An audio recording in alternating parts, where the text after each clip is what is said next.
Good evening. I'd like to call the regular meeting in Narragansett Planning Board to order Wednesday, November 15th, 2023.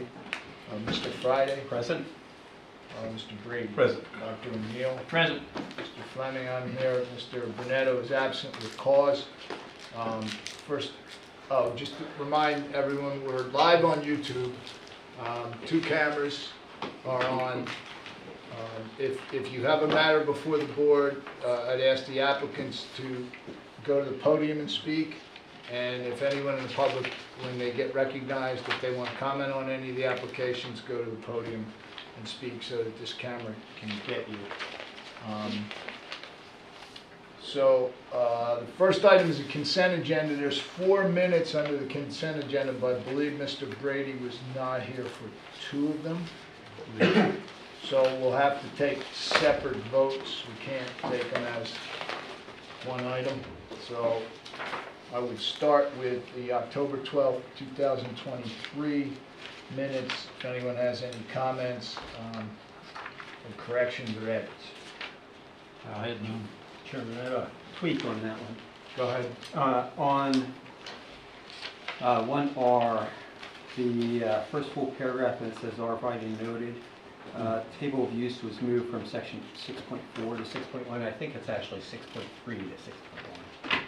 Oh, Correct. thank you. Yep. Okay. Anything else? So move those minutes with that correction. Second. Moved by Dr. O'Neill, second by Mr. Friday with that correction. All those in favor? Aye. 3-0 and 1 abstain. Next is the October 17th, 2023 meeting. We were all here for that one, so.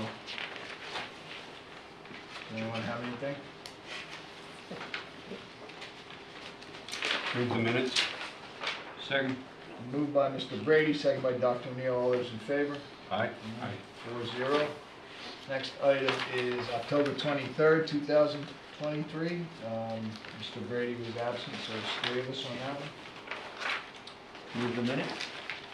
Joe, anything? No? Second. Moved by Mr. Friday, second by Dr. O'Neill. All those in favor? Aye. Abstain. 3-0-1. And lastly, October 26th, 2023. Hearing nothing, I move the minutes. Can you move? Yeah, he's here. I was here.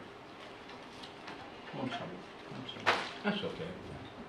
Yeah, second. He does come occasionally. No, you're You busy. guys keep doing special meetings. You're a busy guy. You're Okay, busy. so that's moved by Mr. Brady, seconded by Dr. O'Neill. Dr. O'Neill. All those in favor? All right, thank you Aye. very much. First item on the agenda is 192 Ocean Road LLC, Plat E, Lot 132-B, 192 Ocean Road. Mr. McGreen is here. Good evening, Mr. Chairman. Good evening. Jack McGreen from Taft McSally for the record. Applicants and owners are Lynn and Min On, and they hold title to the property in the new 92 Ocean Road Realty Trust. The property is located at 92 Ocean Road at the end of the seawall, and it's identified as Plat E, Lot 132B. The lot's a legal non-conforming lot. It's located in an R80 zone with a lot area of 15,819 square feet. Bring up the, there it is. The project is going to remove an existing rear yard deck, construct a second floor, 22 by 8 foot open second floor deck, and construct a 22 by 9 foot in-ground pool with a spa and outdoor shower. The lot coverage has been reduced by 1%. Excuse me. Site coverage is going to be reduced by 5.2%. Could you bring up that other map that has those numbers on it? I think that might be. Oh, is that the one you're on? Yeah, there it is right here. Okay. So you'll see all everything's being reduced. The lot coverage by 3.7 and the softscape is being increased by 5.5%. And we go, oh, so the only relief we're looking for is we're putting a 9-foot in width pool here, and we're looking for 4 feet of relief off the rear yard setback.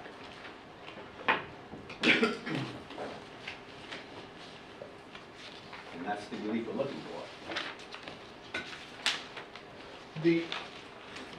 Ryan.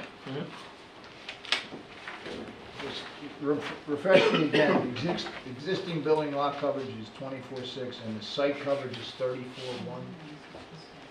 And that, Yes. and that's fine within a high work table? Yes. So that's okay?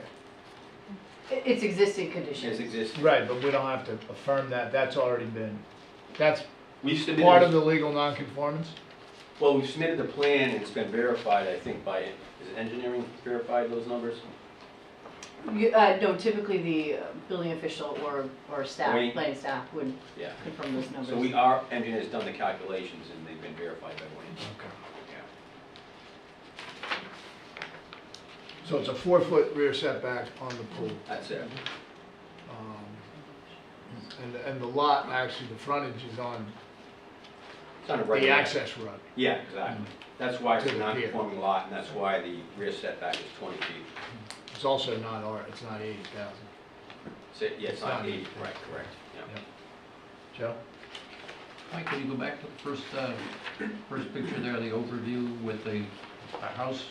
My concern, I'm a pool guy, so I like pools, but is. Sorry, Doc, Is I'm this, trying to go back and it won't go. can't go back. How close is this to your neighbor? Well, maybe you didn't, but the proposal here, did they talk to the neighbor about this? It's 16 feet off the lot line, the proposed I plan. know, but it's supposed to be 20. Correct, You that's probably why, know, there's no hardship about a swimming pool, so the question is, why would this board, since that's our standard, is, what's the hardship? well, it's more than a mere inconvenience. What do you mean? Trying to use Who the- needs a swimming pool? I don't even need one. I suppose in have theory you one. don't need a roof on your house either, but Or whatever. you don't need a roof on your house, you can put it, Oh, yes, I do. um, That's not a good analogy. But I think that's my only concern is the closeness to your neighbor, and have you discussed it with your neighbor, and if they say, sure, go right ahead and do it.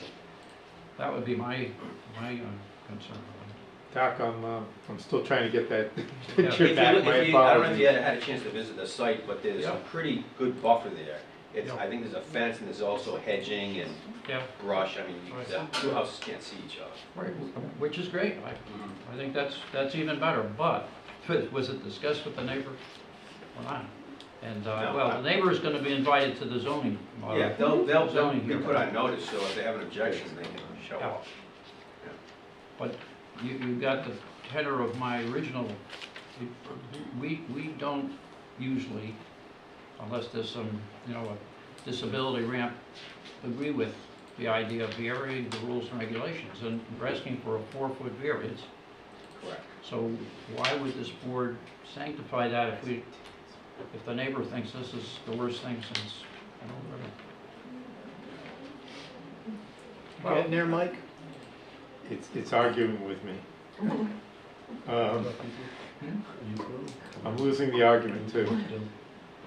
I don't know, you can. I mean, I know each application stands on its own, but I've had like 4 pools with requested relief of more than this, and every single one of them has gone through the town.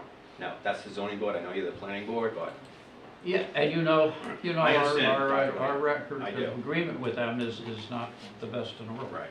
But we're still the dreamers, and we have helped to create a lot of the rules and regulations that we're talking about here. And we spent a lot of time doing that. So to the area where, even though you're probably gonna get this in the zoning board, the question is, as far as I'm concerned, it's a noise producer, it's not a lap pool. You just swim in laps, there's no noise. It's only 9 feet wide, it's not, But this makes any difference, it's not, 24 or whatever, it's only 16 feet long. That's pretty hard to have a lap pool at 16 feet. And plus you have a hot tub, so people like to sit in a hot tub and make noise, right? Here's a picture. There we go. I'm sorry, I do not know what happened. Yeah, you'll see, there's a rear, so you'll see the buffer here, and it's a substantial buffer. Yeah. So, for me, that's pretty close. Anything else, Joe? Well, the answer is you don't know what the neighbor feels. I don't know. Okay, thank you. Mark, did you have anything? Good. My understanding is this property had a permit for a pool. Yes? I did see that in the minutes, I haven't seen the actual permit, so They it had a was. permit for a pool. Mhm. They had a staff review, Yeah, a staff review. yes. Yeah. So, And they never built it. and they never built it. No. No, All right. And so this has been hashed before, and based on what I can see, what's being taken away and what's added is kind of a net. So, and I did go to the property and I did walk, not on the property, but I walked around the buffer. And so, and that hedge is, that buffer is significant. So, you know, normal circumstances, I think I would side with Doc on this. This one I'm comfortable with. Thank you. Mr. Friday? Yeah, so I was sort of feeling the same way Mark, because the pool that was approved before was larger than the pool being requested now. This whole project was larger. This petition's been around since December of 2021. That's when that zoning ordinance went into effect. So initially we were looking to expand the house. I mean, the project was twice what we were doing here. And Wayne and Mike, we were going through the definitions of hardscape, softscape, and it's taken us until today to get here. And that pool went from, you know, to try and keep all the percentages in line, you know, we ripped up things, we made things impervious, we reduced the size of the pool. We were fortunate because there were some amendments to that ordinance that gave us some relief on the pads and the wet surface of the pool. So that's why if you look at that list I went through, everything's an improvement in terms of the percentages. Anything See else? right up here. No, that's it, Jim. That's it. Thank you. So I'll just weigh in. The 4 feet doesn't concern me. I think it's a reasonable accommodation. I will comment with respect to my great friend Joe O'Neill about the neighbors. Everybody's got a different view of the neighbors. Mine has always been, I'd like to judge these on their merits and not whether the neighbors support them or oppose them. It's a factor, but it's not the determining factor. Sometimes you can have a neighbor who just can't stand you and they complain, but the thing has merit.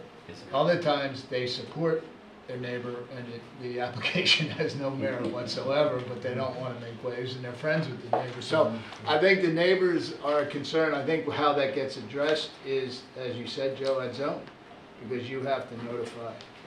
And if they're so inclined to make a case against it, then they will come at that. But this is just my opinion after all these years, not really putting a whole lot of weight on them, but they will be able to talk there. Otherwise, I'm fine with it. I don't think it's a problem. I think it's the minimum, to be honest with you. It's 4 feet. And also, you know, it's, like I said, the buffer's there, and if there wasn't a buffer there, and the neighbor did reach out to us and say, would you mind putting up a rope, we wouldn't have a problem. Well, that conversation can occur in It zone. does. So anyone in the public have a comment? No? Nobody's a swimmer. Nobody's pro or anti. So I need a motion.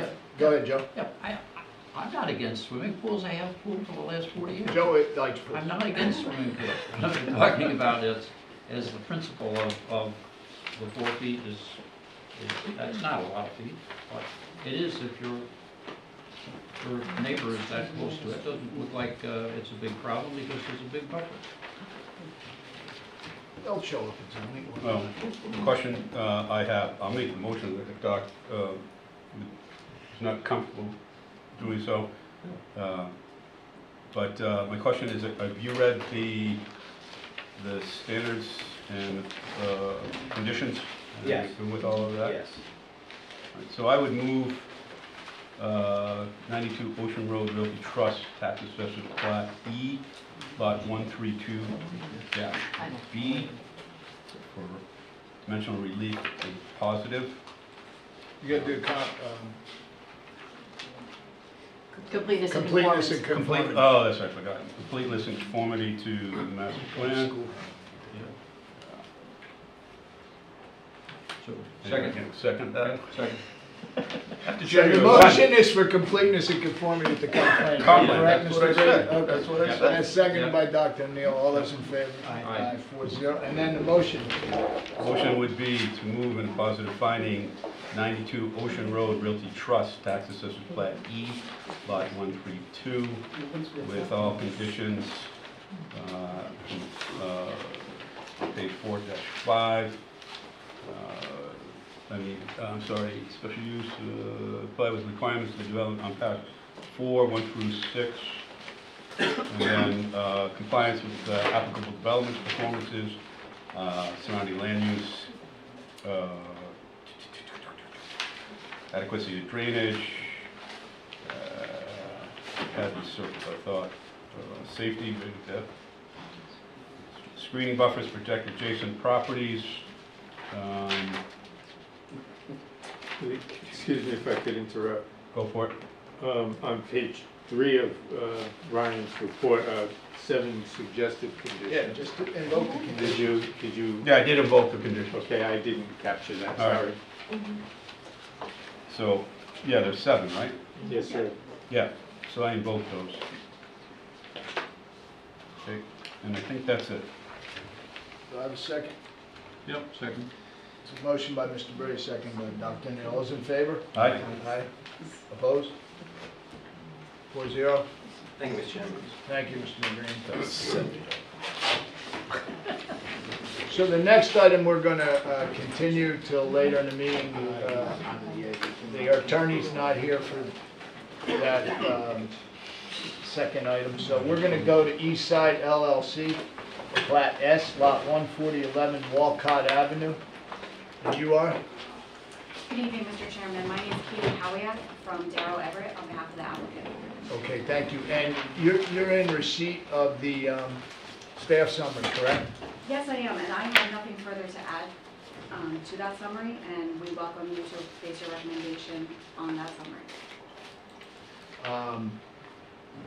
There's quite a bit in there from the consultant Yes, suggesting that it does in many ways conform with the comprehensive plan. Staff has pushed back on that on a number of items, so correct. And our consultant will be prepared to address that at the zoning board level. Why not here? It's their right.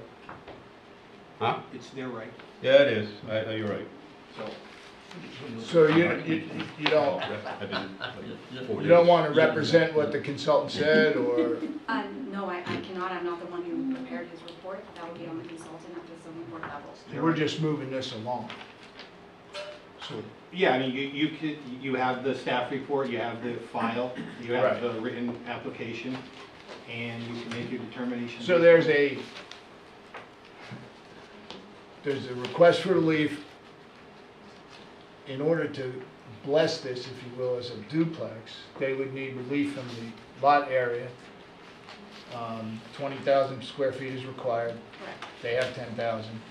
And 200 feet of frontage is required, and they have 65 feet. So that's the relief that they need, correct? Yes. In order, and it's gotten here after a whole series of things, the latest of which is they were cited for a violation of the 4 unrelated. Correct. They lost that at the zoning board, so now they want to bless the duplex, which was illegally created many years ago. Correct. It was Yeah. not. Okay. Terry, I know, I'm just, don't- There is. she doesn't have to respond, you don't. Right. I'm just stating it for the record. Okay. I can. Yeah, you can. I'm You can do allowed. that. We also have, And the planning board and the zoning board in 1994 affirmed that this would not be a duplex. Oh, That is what it states in this. Back in, when we approved, when the planning board approved the 400 square foot addition to this Right. house, planning board said this should not be a duplex. The zoning board affirmed that in their decision on the 400 square feet, and said it absolutely should not be a duplex. It was never legally converted to a duplex, but the town's on record as saying this should never be a duplex. So that's also, just wanted to get that on record. So, you don't have anything else I do to say? not. Okay. Well, we'll take hang on a second. hold on, we have the right to comment. Yeah, I even know, though- I know you do. Yeah. I know you do. Can't I hold know an you do, Irishman but, back but, there. but the applicant is not contesting anything here, correct? We have to ventilate. Correct. At this level. But we can Okay. still go on record for, Absolutely. to the zoning board, Yep, you can say Thank you. whatever you wish. and I will take advantage of that. All right, so I'll start with Dr. O'Neill. Well, let this fellow ventilate here, 'cause he's. No, All right, I'll start with Mr. Brady. So unfortunately, the consultant isn't here because the consultant presented most of the evidence. One of the things the consultant said several times in his report is that the applicant is seeking minor relief. So my question to the consultant would be, what does he define as major or something more than minor? Because the lot area is 45.5%. The width area is 56.7%. So I was curious there. Some of the things that are essential for the record, because it goes to council and especially to consultants' report, property dimensions. They describe it as 7 bedrooms. There's actually, the plan and everything else presented is 8, 4 baths, 1 half bath, 2 kitchens. This was, and based on all the research I've done, and I've done a bit, this was purchased as a single-family home. It has been paid, the taxes on it have been paid as a single-family home. And in fact, the consultant stated in his report that the applicant said to him, or stated, that they've actually been using it under these conditions to avoid ordinances that would have been corrective use. So there was knowledge going to this. Back in 1994, Edith Minicani was restricted to single vote by planning and zoning. She stated that that would be a single family. I could find no building permits for any of the improvements, which made them illegal. Obviously, council, if they have them, aren't going to present here because they're not going to present. But to me, that's a valid part of the conversation. If there's no building permits, all of this is illegal, and there is no existing use. The question then becomes, does the improvements meet code? Structural, heating, safety, plumbing, fire, access, electrical. Is the dwelling even safe for the existing people? That's a huge question for me right now, especially given in the intensive use. Councils later dated, so they're seeking dimensional relief, we know that. Usage, the consultant said its improved arraignment has 2 units. You use some periods of this thing to get around ordinances. That again goes to his statement that the applicant stated that he is using it this time to get around ordinances. Applicants admitted to this. Also, applicant admitted to students' rentals with minimal since 2015. So the question then becomes, because both council and consultant talk about this as a legal non-existing conforming use, and the fact is it is not illegal, all right? Not legal? It's not legal because there's no permits, there's been no inspections, we don't know if it's to code, we don't even know if it's safe.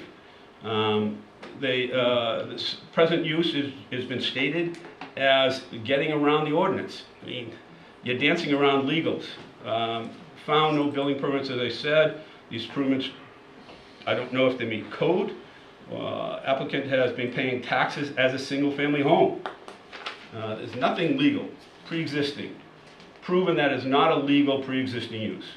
Consultant stated the applicant has been existing manner to avoid the violations. We've gone through that before. No permits, taxes, As presently illegally conforming use, the intention of the use is overwhelming to the capacity of the property. This is supported by the independent evidence of multitude of complaints about the property. Improvements are not documented to be permitted, to be up to code, etc., and so forth and so on. Consultant proposed residential conversion. It says literally no improvements necessary to either exterior or interior. I think this is a huge assumption. A legal non-conforming use based on interior previously illustrated is that all the improvements are illegal and are not part of a legal conforming use.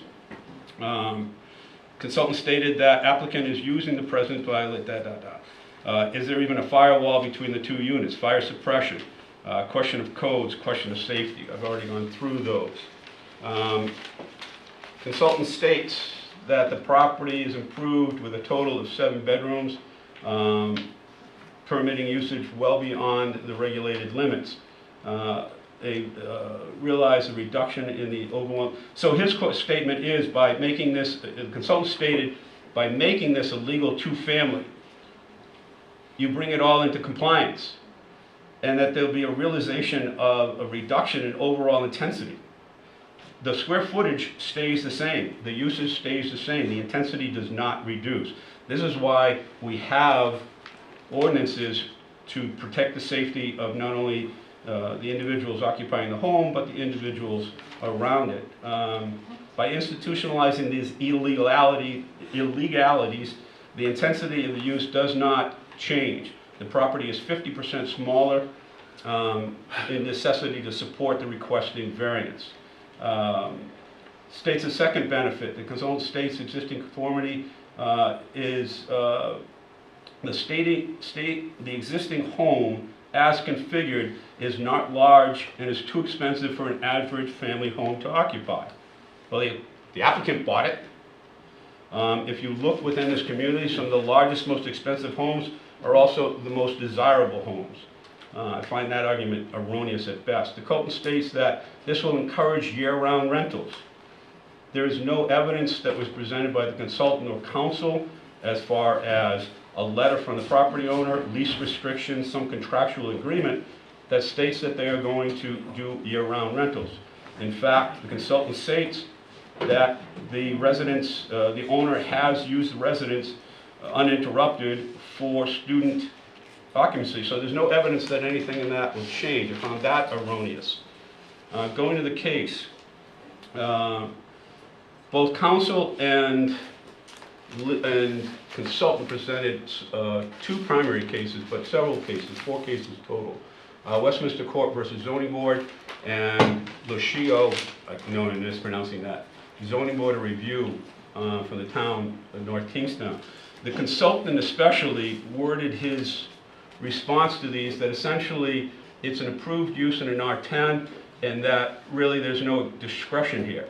It is an approved use if it's legally conforming, and it's not. We've proven that everything is illegal about it.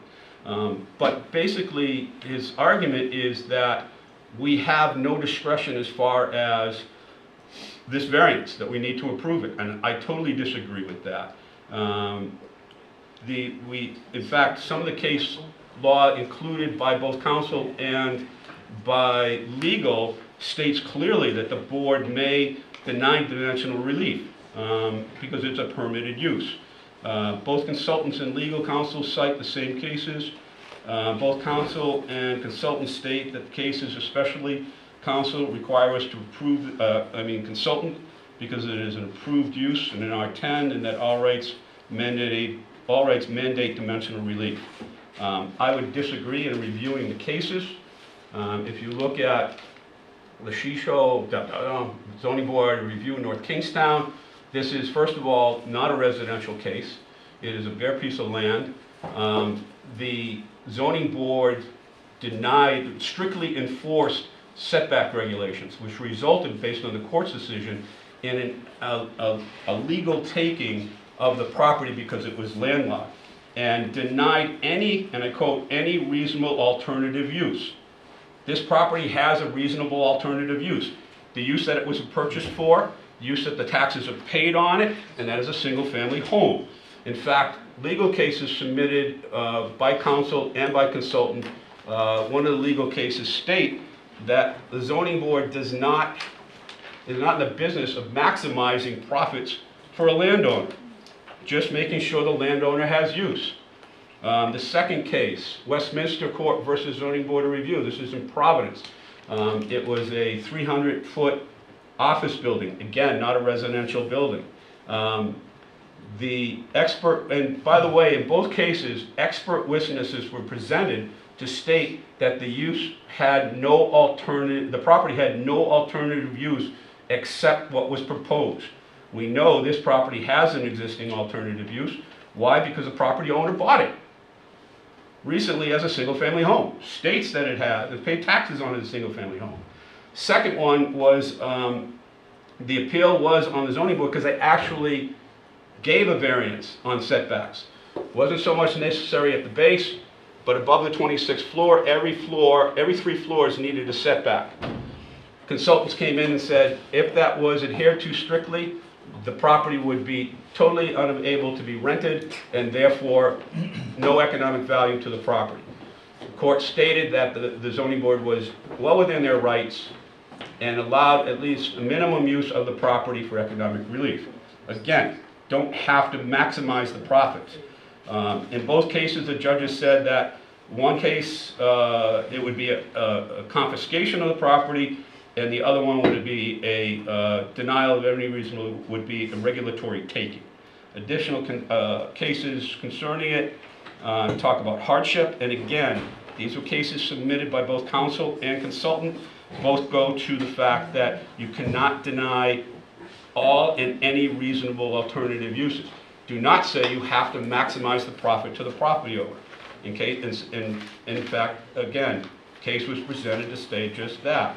The applicant has been paying taxes on it as a single family, as I said, recognize the right, both cases stated, in both that the board has a right to regulate dimension. Both cases have stated that enforcement must be to a point where it does not deny all beneficial use, not the maximum beneficial use. Does not say the board must maximize the benefit use of the property and reasonable usage of the property. The board was well within its legislative intent and empowerment based again on legal cases submitted by both counsel and consultant. Getting near the end, Mark? Yeah. Based on the two cases provided by the consultant and legal counsel,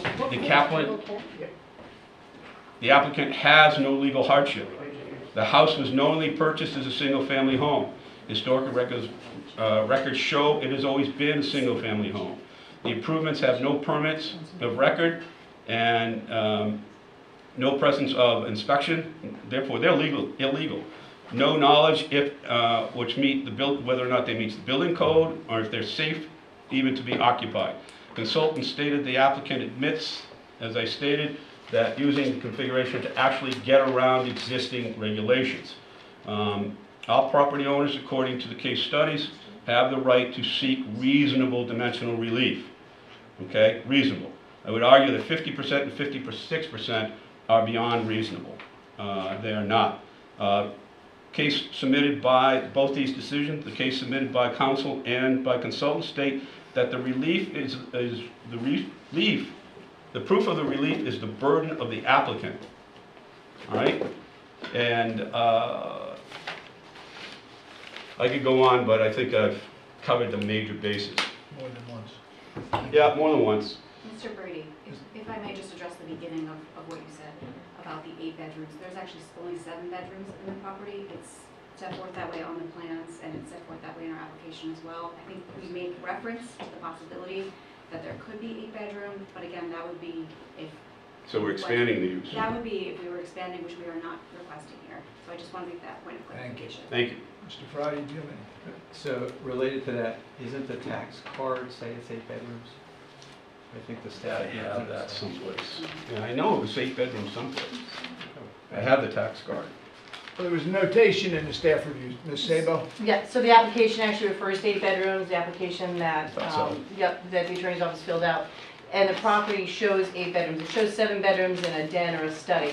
But that den or study, whatever room it is, the study, actually qualifies as a bedroom Okay. under the town's ordinances. Right. Because of the size and the doors and the things like that. Mr. Friday? Yeah, so I guess I have a question for council. It seems like this is pretty outside of the ordinances. Is there a remedy? I mean, can we? Well, I mean, your remedy is to pass a negative, this board's only remedy is to pass a negative recommendation onto the zoning board. If there's any, and also, I would suggest that you focus one on the, the comprehensive plan Right. arguments, Right. because the case law is pretty clear that, zoning board can adopt the recommendation of the planning board, especially to recommendations as to the comprehensive plan and the lack of the comprehensive, or if it does or does not follow the comprehensive plan.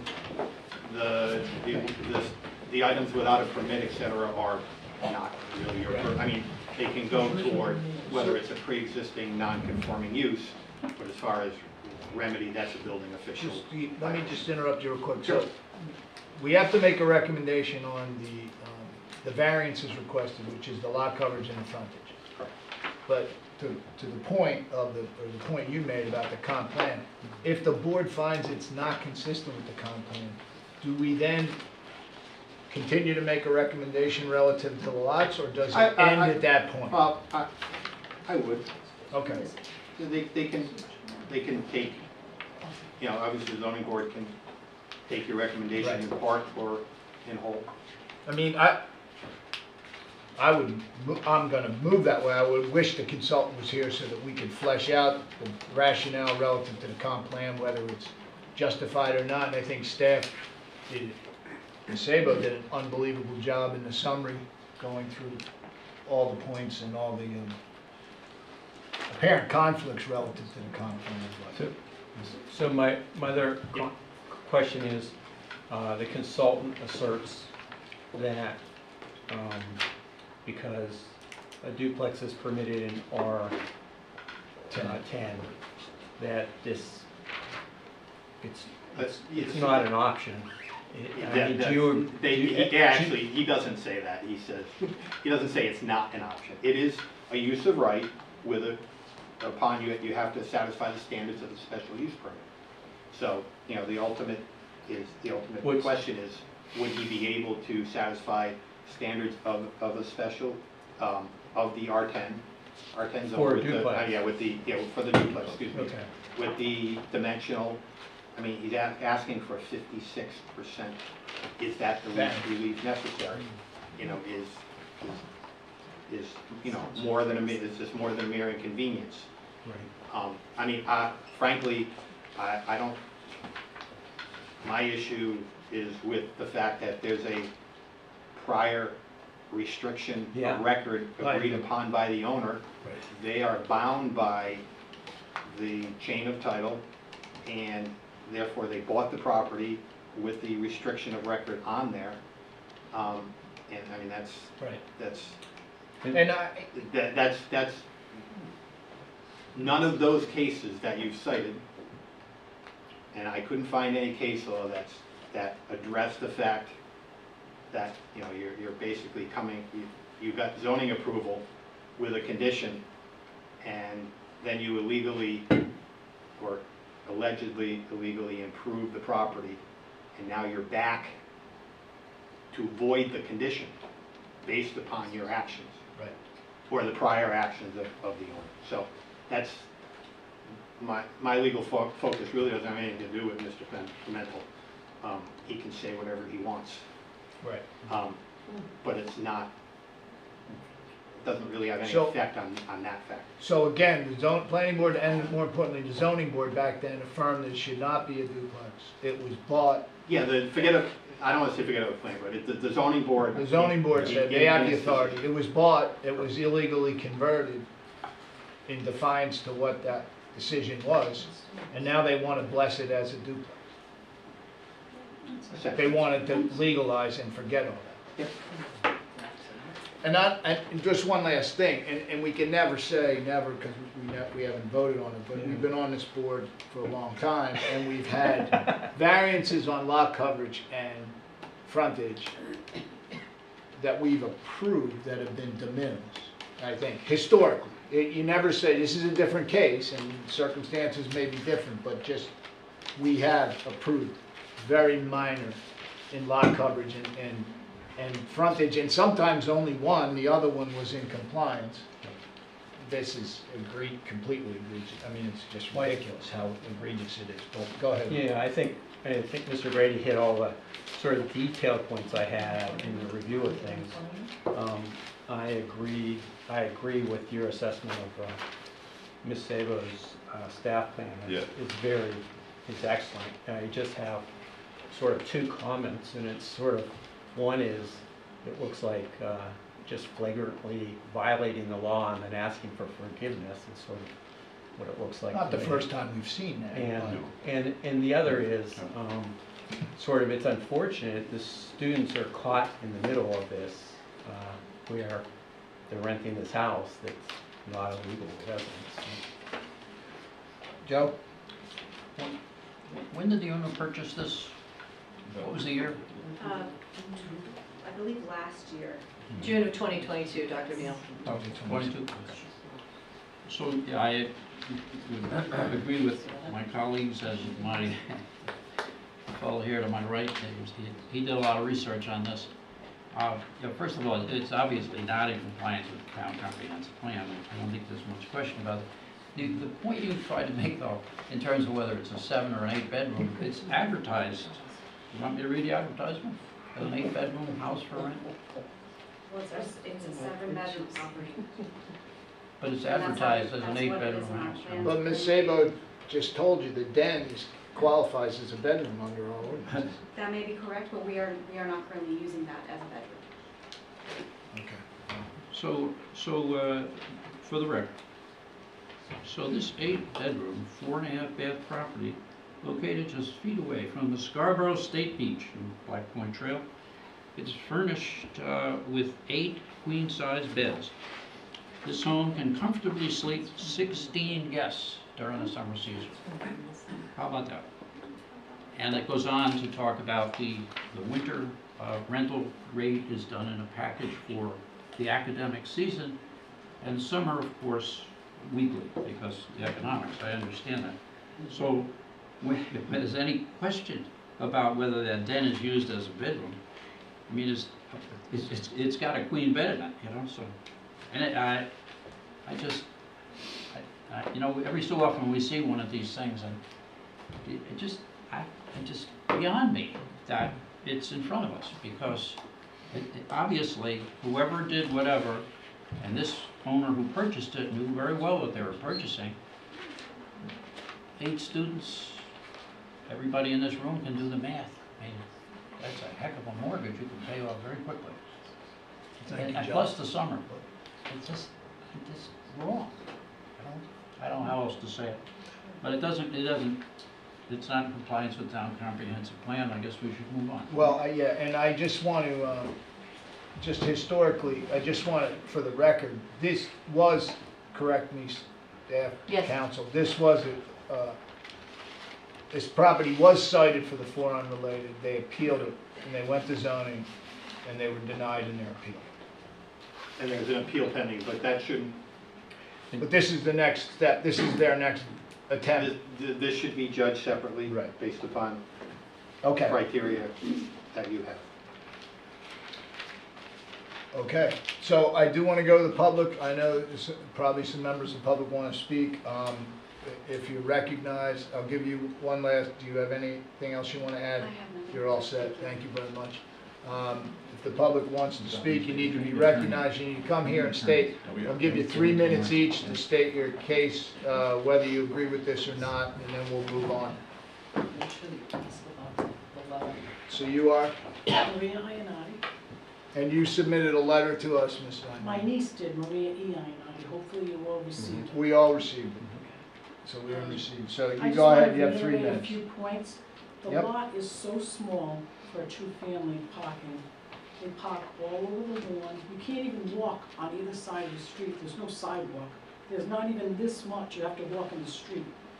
2 tires are on the street, the rest of the car. They have at least, well, you can see this is just not even a typical day. Typically, they're probably at school. When they come home, that's completely full.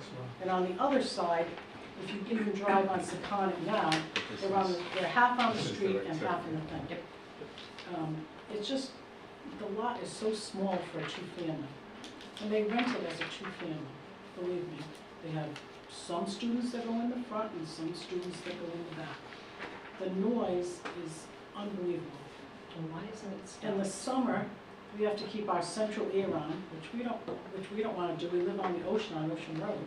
We have to keep it complete, windows down, air conditioning on, because he rents, we counted one time, many times, but one time in particular, 25 people in the summer. He's got 10 or 15 on one side, at least 10 or 12 on another.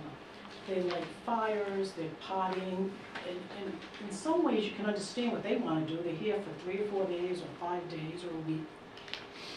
But we live in front of them as a community, as a family, and we have to shut our windows and hopefully try to go to sleep. It happens, and we have called the police, but we don't want to burden the police. They're burdened already in the summer, around the 4th of July and whatever, so we try to tolerate it.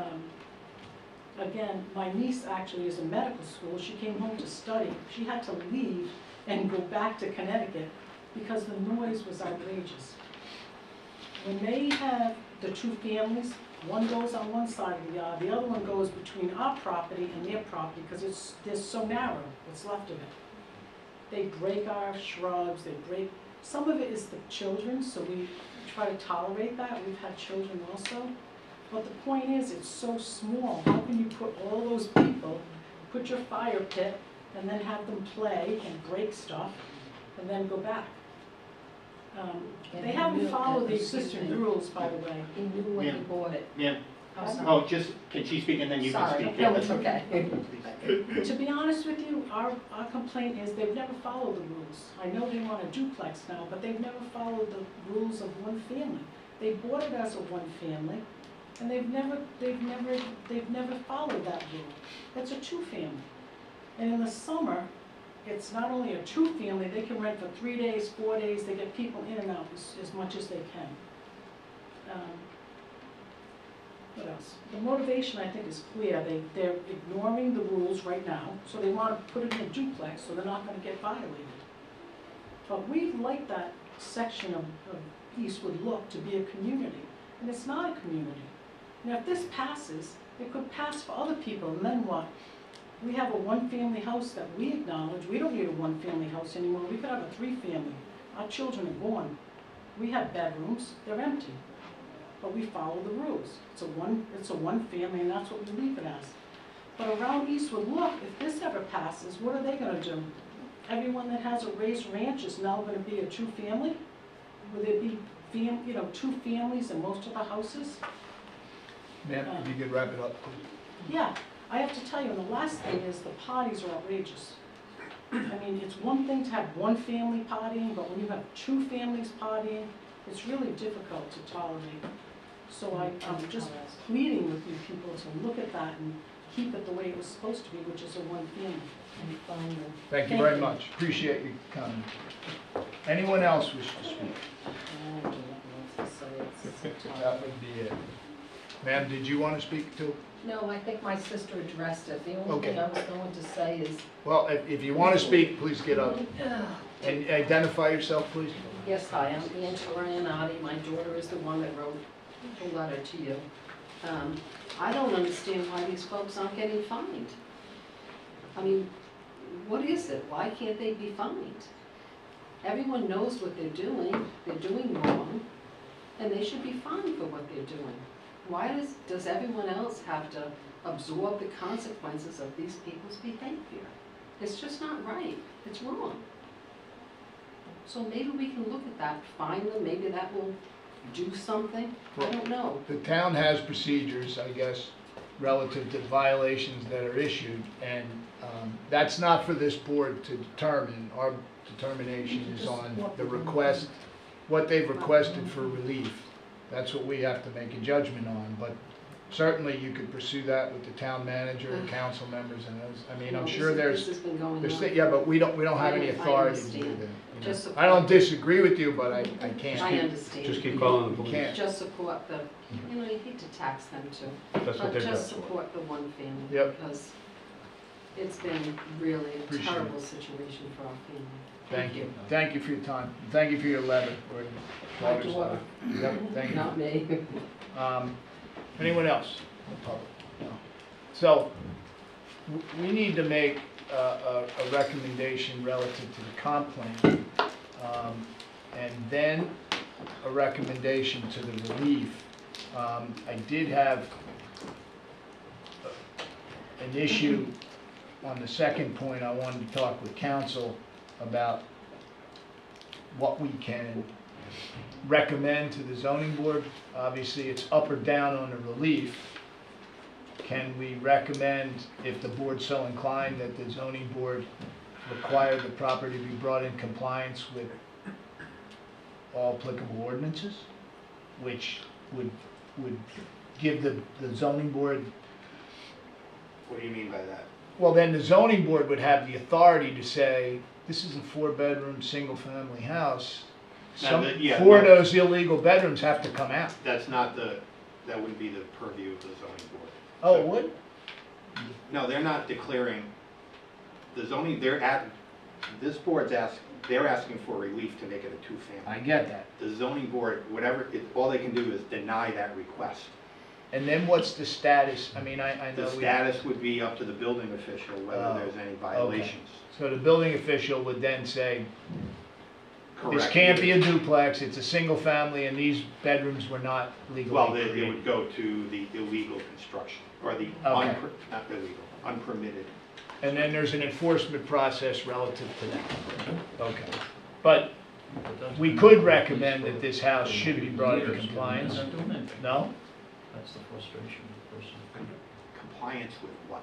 With applicable ordinances for that zone. That's, you can, but it wouldn't be the purview of the zoning board to grant their decision would be to either grant the dimensional relief or to not grant the if they don't grant, either way, even if people don't understand, even if a variance is granted, if there's illegal construction, That's true. that unpermitted construction, the building official has the right to go in there, inspect and or violate the property, no No, you're matter right. what the zoning board does. They're two separate statutes. But if we, One's the state building code, one's the zoning. and if we recommend denial of the requested relief and the zoning board also denies, then that would be the next logical step. They would, That would be up to the building official. The building official could do that now. right, okay. It doesn't matter if it's a one family or a two family. And if we don't believe that that it complies with the comp plan, we should still, as you said earlier, make a recommendation on the relief as Yeah, well. for both of Even those, though yeah. that would normally stop it at that point. Correct, I would do both. That's belts and suspenders. So just, I want to say one thing before you do, Joe. Whoever formulates a motion on the comp plan, please be very specific about what elements it either does or doesn't, depending on whether you want to approve it or not, what elements it does or doesn't conform with. Joe? And, Joe, Go ahead. Dr. O'Neill, to speed things up, you could also adopt some of the Right. elements in the report. That might be a quick way to do it. If you want to do that, you could reference staff's report as what it is. But you had a question. Oh, sure. Yeah, which I'm gonna do. I don't wanna embarrass this community publicly, but where the hell is ever even here? These neighbors and other people have complained about this. This isn't like hidden stuff. How come this goes on and on and on? So if we deny it, what's gonna change? Well, Doc, they have the right, they've been cited, the board has found, they've been cited, the zoning board has found in favor of the building official, it's been appealed to Superior Court, and it's been appealed to federal court. Okay, so, They've also- okay, they've so things also- are underway. Yes, Thank you. they've been Yeah, cited thank you. Thank for you. additional violations, which are now in municipal court. Okay. So Okay. they've been cited All and right. they've been appealed. I thought like, No. things just cruising along here. Things are not. We spinning the wheel here? You are not. I got you. All right, thank you. Okay, so I need a motion relative to the, So, did you wanna Mr. Chair, say I'm just gonna something? suggest that, with your motion, typically you take completeness and conformance in one motion. You may wanna separate it at this point. A motion for completeness, vote, a motion for Good conformance. point. Let's take a motion on completeness of the application. So that's, the planning department has. felt that this is- Certified as it is- complete. It is complete. Right.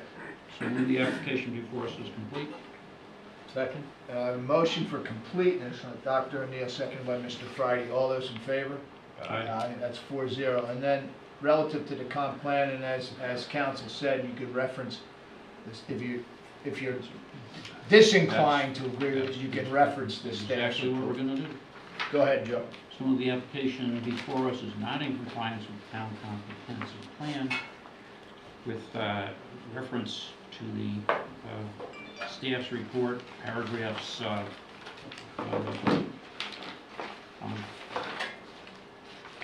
page, well, They're not numbered. so they're Beginning not page 2 Page 2. all the way through through page 7, 5. through 5.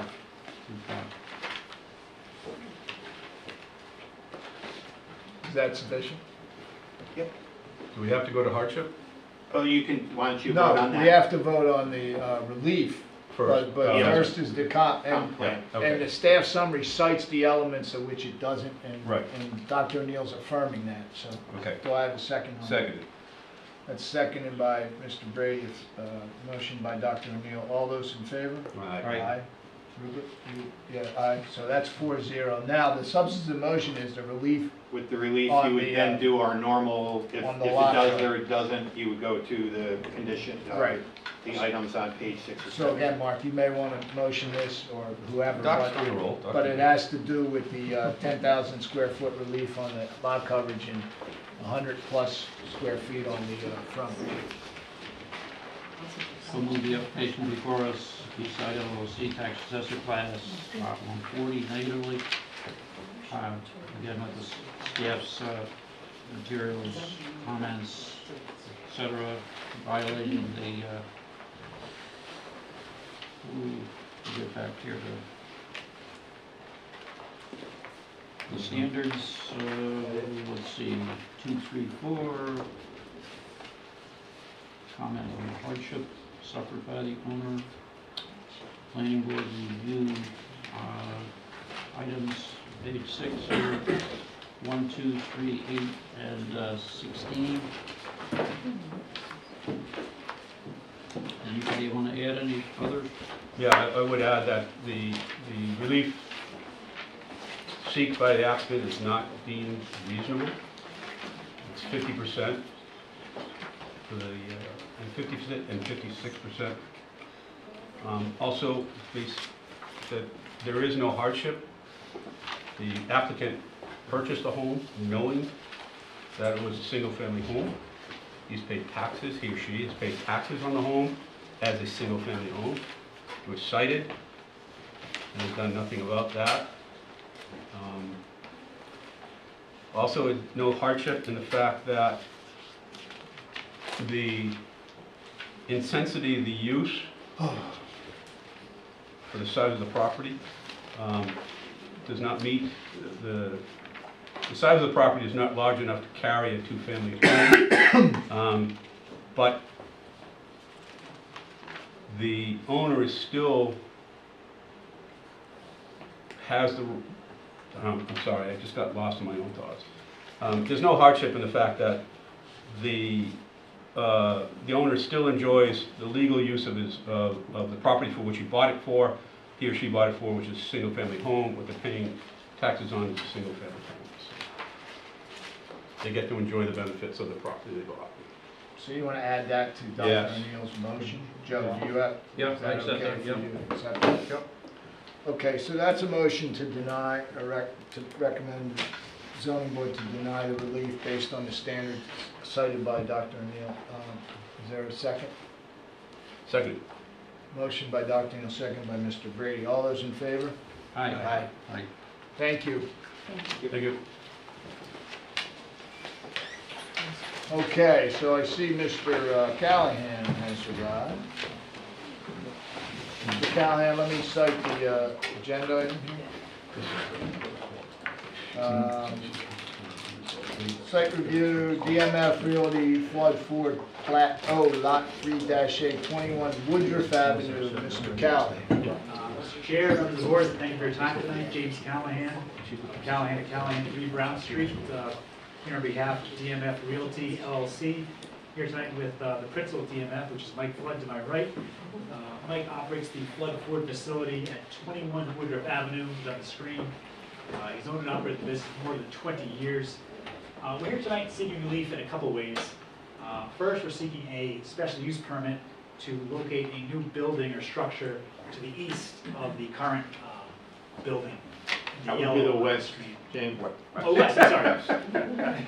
The other east. That's right. You're an attorney, not a, Hey, read west. Hey, Sorry, you James. guys are paying attention. It's over there. Sure you're in the right meeting, James? Somewhere here, yeah. I made the meeting too, it's a miracle. So, Yeah. we're seeking a special use permit to construct the new building you see on the site plan in yellow, which is where currently exists parking, which we hope will be an improvement in some respects, at least site-wise, depending on your preference. And you're probably asking why Mike needs this, or is he asking for this relief? It's because Lincoln is asking him to construct a Lincoln exclusive showroom on this site. It will be a Lincoln exclusive building for his Lincoln dealership. To retain the dealership and to retain his interest in Lincoln, Mike has to abide by certain things Lincoln asks for, and this is one of the things he does. And to keep up with his competitors, he has to keep up with the Joneses. So basically, this is what he needs to do to keep his business going. As Mike will probably tell you, he's getting a little older, but he's working with his family, and he wants to keep the business going for his family for the future. And as anyone who's driven by or has stepped by Mike's facilities, they're very clean, basically spotless. This will be the same thing. Unfortunately, this site requires special use permit, which is fine. It's a permitted use in this site with special permissions, obviously. But we're asking for a variance, a dimensional variance for the Lincoln signage, which is right there at the service. So this sign and this sign together go over the dimensional regulations for the sign regulations. And unfortunately, the way this is structured at the moment, it triggers, as Ryan wrote in his very informative staff report, triggers a use variance. So what we're looking for you from tonight is some input on the proposal, what you think about that, and to listen to Mike and Clayton Field, the architect, so that we can hopefully address any concerns and then figure out exactly how we'll proceed for the zoning board, whether we do it in different steps or argue a new law. I'm not quite sure how we'll do it, but there's different options.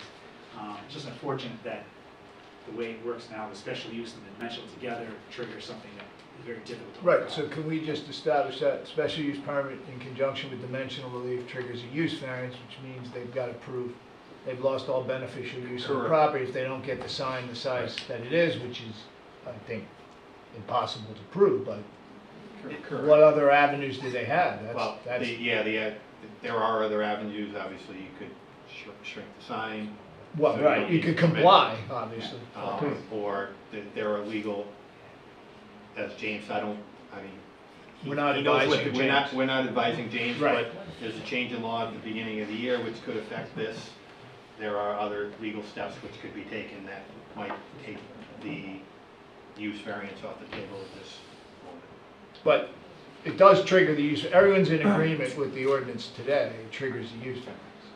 Right, Correct? I don't think that we have any debate about that. But like I said, we do have to assess our situation going forward to figure out how we either shrink the sign or, for instance, maybe if there's a special use permit granted, you can come back and ask for a dimensional variance, that way it's not the triggering effect. Either way, we will make that assessment. And this is these are just signs, not just, these are signs on the building, there's no freestanding signs that'll be added No. to this. And I think Mike will tell you that actually a Lincoln's now being removed from the current building. Yeah, Mike, what's going on? yeah. You want to identify yourself, sir? Yes, I'm Mike Flood. I own the property here. I've been here several times and I didn't think I'd have to come back. I was just telling these guys, walk back down. I said, they're making me build this building, and at my age, I don't even want to get involved in it anymore. But my kids are involved. They want to stay in the business, and the only way I can be competitive with Lincoln, you know, get the task, which is him and I, is to build a facility. They've been chasing me for the last, say, 3 years. They would, dealers all over the country have been putting these things up. I was hoping that it was going to go away, and they would have some relief, and it's not going away. And, you know, they're tying it to your allocation. Number one, they're tying it to profit. So right now, for me to sell a Lincoln, I gotta give up my profit to compete with Tasca, because he's compliance with his store up in Cranston, and I'm down here in Narragansett. The two cars are on the same showroom floor. So what it's gonna be, there's no service department there. I'm using my existing service department. There's gonna be a drive-through. There'll be, you know, advisors for Lincoln. There'll be salespeople for Lincoln over there, and it'll be a pretty building. It really, you know, it looks nice. I went and seen a couple of them up in Connecticut. They're beautiful. I mean, you walk in, it smells mine. Hopefully I'll sell more cars because of it. But it's really nice. And, you know, I've been back here, you know, feels like 100 times, and everybody always wanted to see a nice pretty building, not a sea of cars. So we'll take away some of our cars now, because you won't see them anymore, because we'll have the building taking up a lot of these parking spots.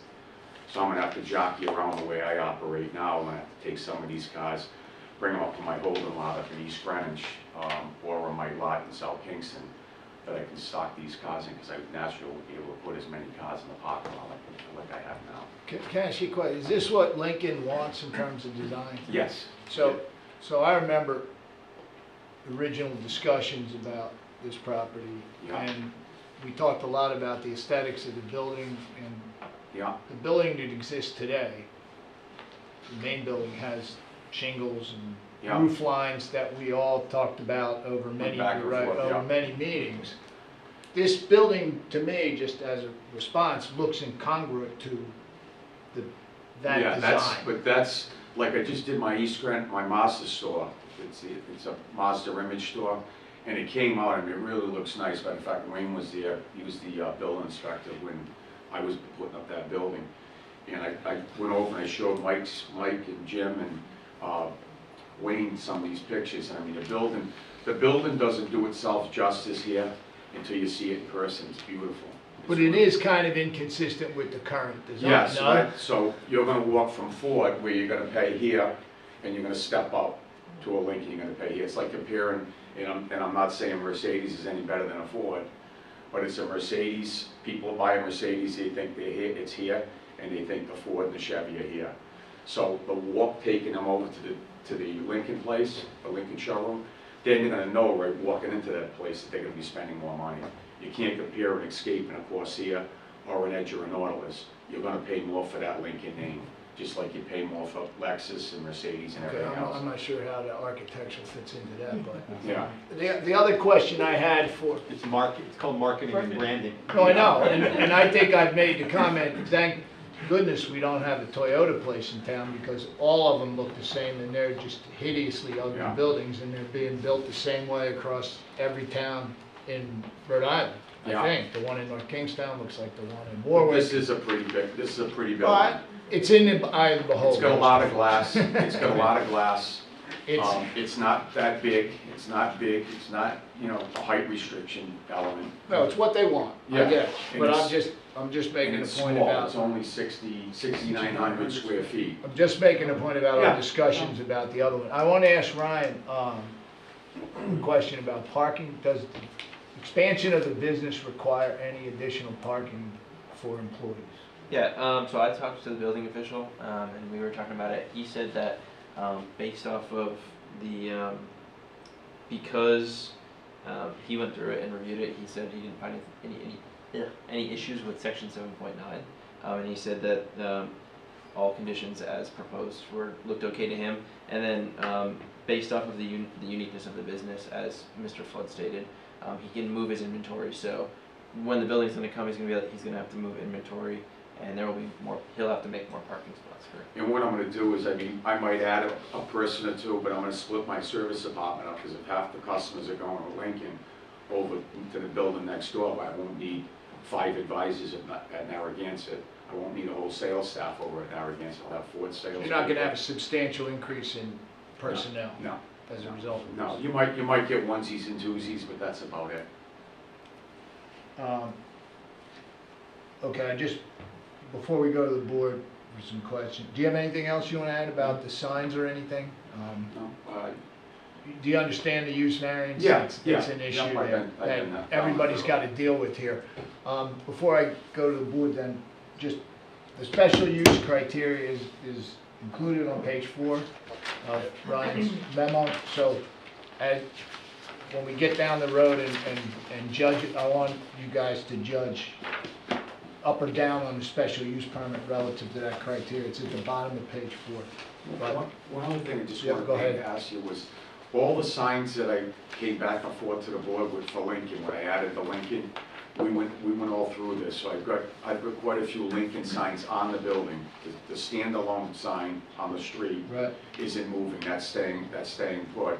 But there's signage on the building that's gonna come down. That's why I thought maybe if we could look at the relief on the 40 square. And, you know, it's double that size. I'm taking that signage off the building. And that's stuff that I've already gotten approved. Let me ask, isn't that total square footage of signs? So if he were to remove some from the existing building, would he not have additional space on the new building? Just asking. Is that included in what Jill calculation? We're checking.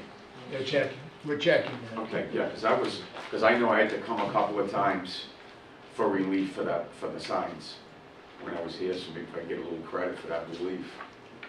I think, I'm gonna let Jill read it to you when she gets to it, but I do believe the regulation is based on a certain amount of square footage per building, not per site.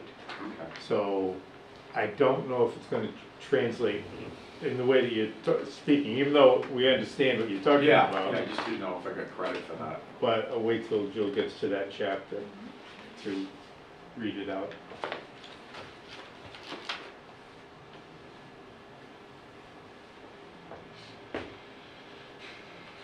We're looking for the reference for, it says 7.18, but.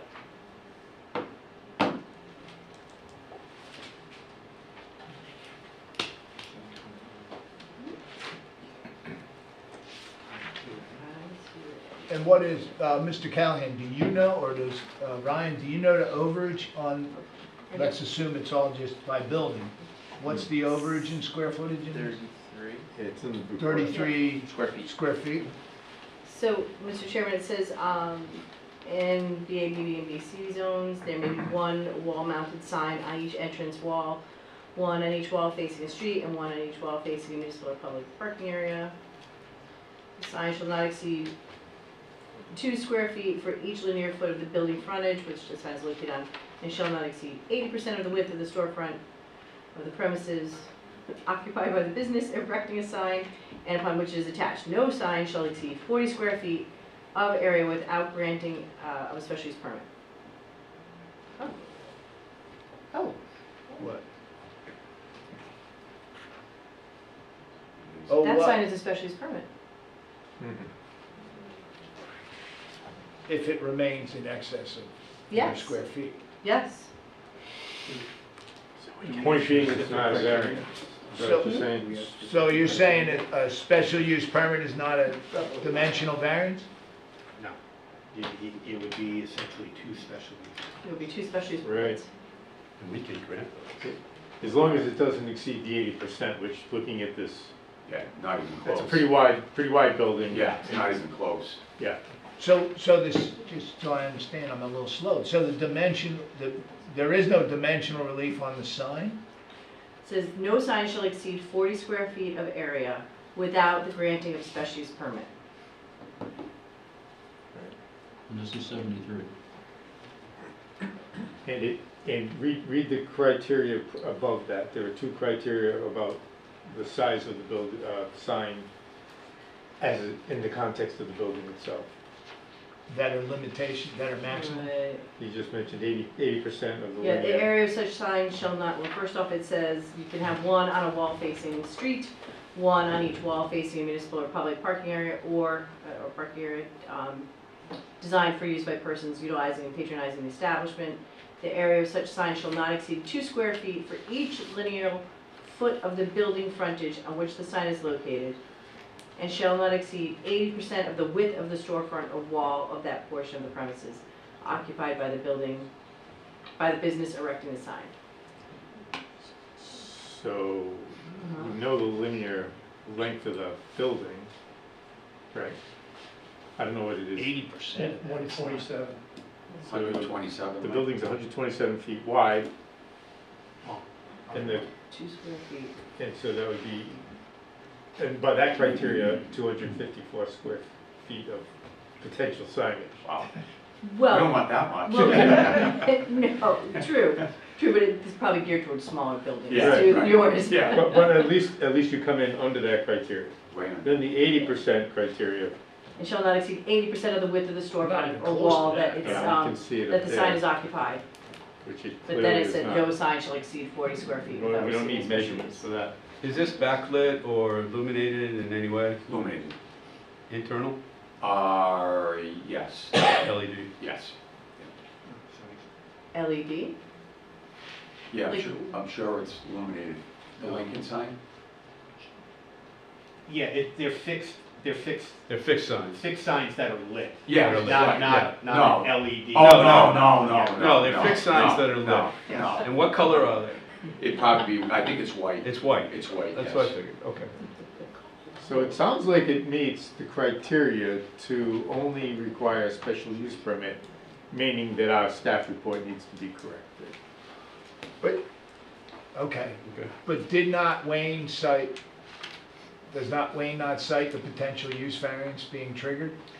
So if the signage addition of the 33 square feet triggered a variance, then the two would come together and it would trigger or be tantamount to that use variance standard because our ordinance doesn't allow Did special he- use permits and variances in Yeah, no, commercial. he doesn't make that determination. That's He what just I'm look- asking. You know, he looks at the application and says, you need relief. And then you say, because it's this with this, it triggers the Then we use look at the ordinance, correct. So we can certainly go back to Mr. Pimental and confer with him that in fact, section .717.18 I2 is a special use permit and not a variance for the 33 additional square feet. So how would we, Well, how would we move tonight if I that? think tonight you would, it's up to Jane, you know, I would suggest to move this along, which I'm sure you want to do, is you can make your findings on the building, on the special use permit from the building. The standards that Yeah, are here. and then just put a note to the zoning board. You can defer or make no recommendation as far as the special use permit for the sign, because, did we upgrade? So, under the new law, I don't want to take all night here, but under the new law, we have to have special criteria for all special use permits, and I don't know if did we do signs? I don't know if we did signs. But that's not until January, right? That's a rhetorical comment, That's- isn't it, Mr. That's not Masso? until January, however, but Please, the nightmares are still coming anyway, so. for tonight, I think you could move it along with those, make a finding on one and no finding on the other. Or we No can find, finding on the sign. or we can find for the sign with a You- special permit. You know, we could go on the fly and ask the staff to, revise their report. But excuse me, if it was confirmed that it only requires a special use permit, wouldn't these be the same standards we're looking at here? Yeah, they now would in for this November month, of yes. 2023? Yep. So, I would suggest going that way. Okay, and before I go to the board, I just want to ask Brian, no, there's no runoff issues, there's no increased impervious area? Nope, it's built It's over. basically cars are coming out of the lot and this building's going in. And Michael, I know this is a touchy subject, but I'll just ask, scenic Route 1 have anything to do with this? No, no, What? well, Route 1 has been designated a scenic highway by the Right. state of Rhode Island in the town of South Kingstown. We never So, became part of it. Our frontage isn't part of that part, but also, it would not be, I'm wearing a different hat, as you know right now, as former chairman of the Scenic Roadway Board. That's why I asked you. That the Scenic Roadway Board does not have any authority over land use. It only has authority over the alterations within the highway right-of-way and at the interface. So in many cases, not this one, but in Neither many of which cases, doesn't occur. there are stone walls right at the interface, and if a stone wall is to be removed, that would be in their purview.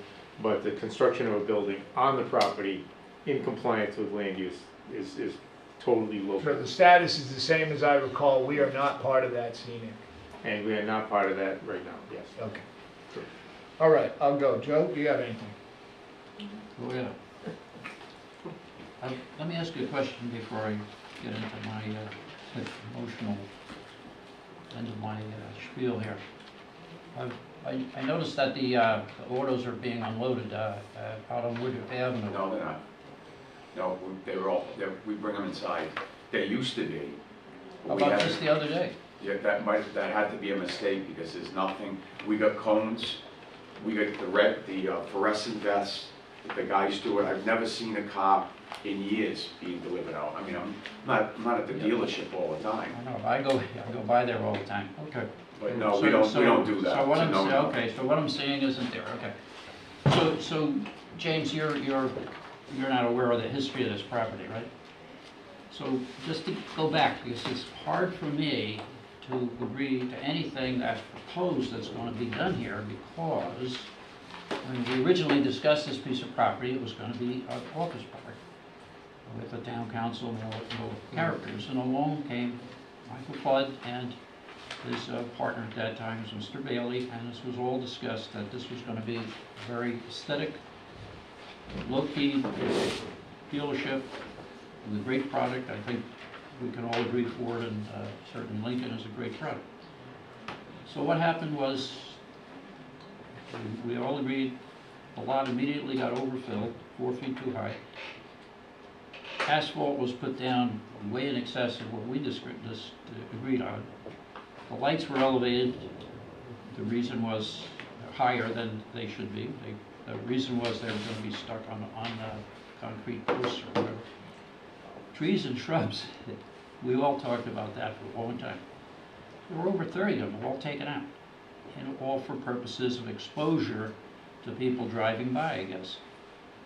So it's so difficult for me to say something's being presented that it's going to be a positive in this piece of property, because when the parking lot was expanded, that was because we had to have more cars present to sell more cars. So now we don't need the parking lot anymore. We still need it, we just have no choice. Let him finish, Okay. Mr. Flood. Okay, Yeah, Michael. okay, sorry about that. You and I go back a long I know time, we and as I do. said, you have a good product, you really do, you do. And I think everybody knows that. And the flowers and everything in your entrance is very good, but the idea of what's presented and what's going to occur, to me, is questionable. And as far as adding a structure out in the middle, can you put that back up, Michael? Sorry. The basic property. Yes. There. Yeah, the idea that this was going to be the structure, the parking lot was going to stop here, then it went to here, now we're going to take the parking lot to add more structure on this piece of property. Totally. The idea of an office complex here is long gone, right? This was going to be an office building, and anywhere near the highway would be a lovely addition to the community. And we all agree, the appearance of what was done here is very, very nice. It's a very, very nice structure. The idea of adding something here, despite, I hear your business reasons, but I I just can't do it. That's just me, though. And like I said, I don't wanna do it, I have to do it. I It's know. either, I it's bet- either go broke or put the building up. It's, you know, it took me 20-some odd years when Paul Bailey was alive, we never could get Lincoln. I finally bought Lincoln from Sakuchi over in Middletown, going back 2003, 2004, and I grew the brand. I was saying to Clayton in the car, if my kids were involved in it, I'd sell it back, I'd get out of it. Probably wouldn't even be in the car business anymore. Michael, I'm one vote. I know, but I'm You're just. gonna get what you want. And with the parking lot being graded, I said to, I don't know, Mike, I said it to Mike or maybe Jim, that every time we get a heavy rain, when you're talking about water consumptions, I wish and there's nothing really to do with it, I wish my parking lot was even to the road, because I got people driving over my grass, missing my building by inches. And the water's this deep in my parking lot, because all the water's coming from Walgreens across the street, that building's, 45 feet high in the air, up on a hill, and all the water's swailing down onto my place. But I've done everything that everybody's asked me to do. I'm a great person for the town. I support all the sports, the libraries, this, that, and everything else. I try to do my best in here, and I think, I look at every registration, the cars we sell a lot of people from Narragansett, South Kingston, Wesley, Charleston. It's great down here, and I've been down here for so long. I've been down here since, I think, '84 is when I came down with Paul, when I used to be the manager for Paul. And, when I go out now, everybody thinks that when they talk about the summer people, they think I was born and bred over here, because I've been so infiltrated in Narragansett for all these years. And we try to do our best, but it's not something, you don't like the building, and I don't want to build a building, but I have no choice, I have to. And that's my 2 cents, I guess you could say, Thank you. unfortunately. Thank Mr. you. Brady or Mr. Friday, do you have any comment? Yeah, I feel for you. I spent 10 years with Texaco, part of it on the marketing side, and I headed up all of real estate for the United States. And so I went through these when marketing came out and said, hey, we have a new image and this is what you have to do. And then I had to permit the company stores, and we had to comply too. And there are financial ramifications for not applying. Some businesses go out of business because they can't. They don't have the property size, they don't have the money. They've been getting by as mom and pop things. So I feel for you. I would tell you the truth. I think I'd be a little uncomfortable had this not, the lot not already be impervious. The fact that, you already have the business in-house, you're just moving it on the same property. You're not really going to please increase the number of employees.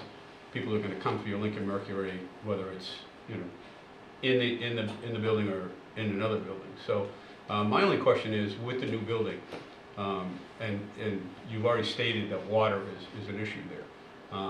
How are you going to capture the water off? You have an opportunity here now. Yeah. So capture the water off the roof, and what are you going to do with it? It's not the water's not coming from my property, it's coming from the road. So what Right. they're gonna do, the highway department, is there's 4 drains out in front. There's only 3 drains across the street in that plaza, Salt Pond Plaza. I went up there and looked one day, it was heavily raining. But what they're gonna do is, James, Jimmy, and Wayne, they're talking to the state, because that's the state highway road. They're gonna increase them drains. The drains are like this, they're too small. That's the problem over there. And it has nothing to do with traffic, it's that hungry air storm that comes in. But on your property, you have a parking lot. Yep. And I'm not going to get into the engineering part of this or even in the runoffs and all that. But you have a runoff from the parking lot and it's scattered, we'll call it that. Now you're going to have drain spouts that are going to come down. Yeah. Okay, so that water is going to be concentrated, same amount of water concentrated coming out in specific areas. Do you have any plans to do catch basins for them? Where is that? Yes. This is Clayton Fields, our Not architect. Clayton. Not, thanks very much for that, but I'm not an architect. Clayton's the builder, he's the one who built the dealership in Narragansett, going back. And I went through all those meetings 20-some years ago. But my name's Clayton Field. I'm the president of Field Building Company, and I've worked for Mike forever, and Paul. Actually, I built the Ford building. So, what we planned on doing was, there is a retention pond on the site right now. And what we're planning on doing is putting the downspouts in the roof itself. Yep. And they're not attached, there's not gutters and downspouts. It's ceiling that's gonna come out, excuse me. And then we're gonna tie it in and run it into the pond. And they'll go underground into the pond? Underground, yes. Okay. And then what we've done is our roof design is such that there's two, what we're concerned with was if we put these drain spouts in the roof and it freezes and they clog up, we have a structural engineer we're working with that has designed another set of drains that are 2 inches higher. So if the first ones fill, okay, and freeze up, so the water can't come down, the second ones are gonna pick up the runoff and come out the side of the building. Okay. So that drain system is a separate drain system altogether, and once people see the water coming out the side, they'll know the roof is frozen, so we'll have to go up and straighten that out. So that'll be a free fall, so it's visible, actually visible? What's that? The second drain? No, it goes the same way the Okay. first one goes. Okay. The only difference is it doesn't drop into the retention pond, it comes out into the lot, Okay. so that we can actually see it when it clogs up. Lighting, gonna change, It's gonna reduce. reduce the amount of lighting on the property? Yeah, I think we're losing two, I right, think Mike? two poles, two light poles. That's all, those are the only questions I had.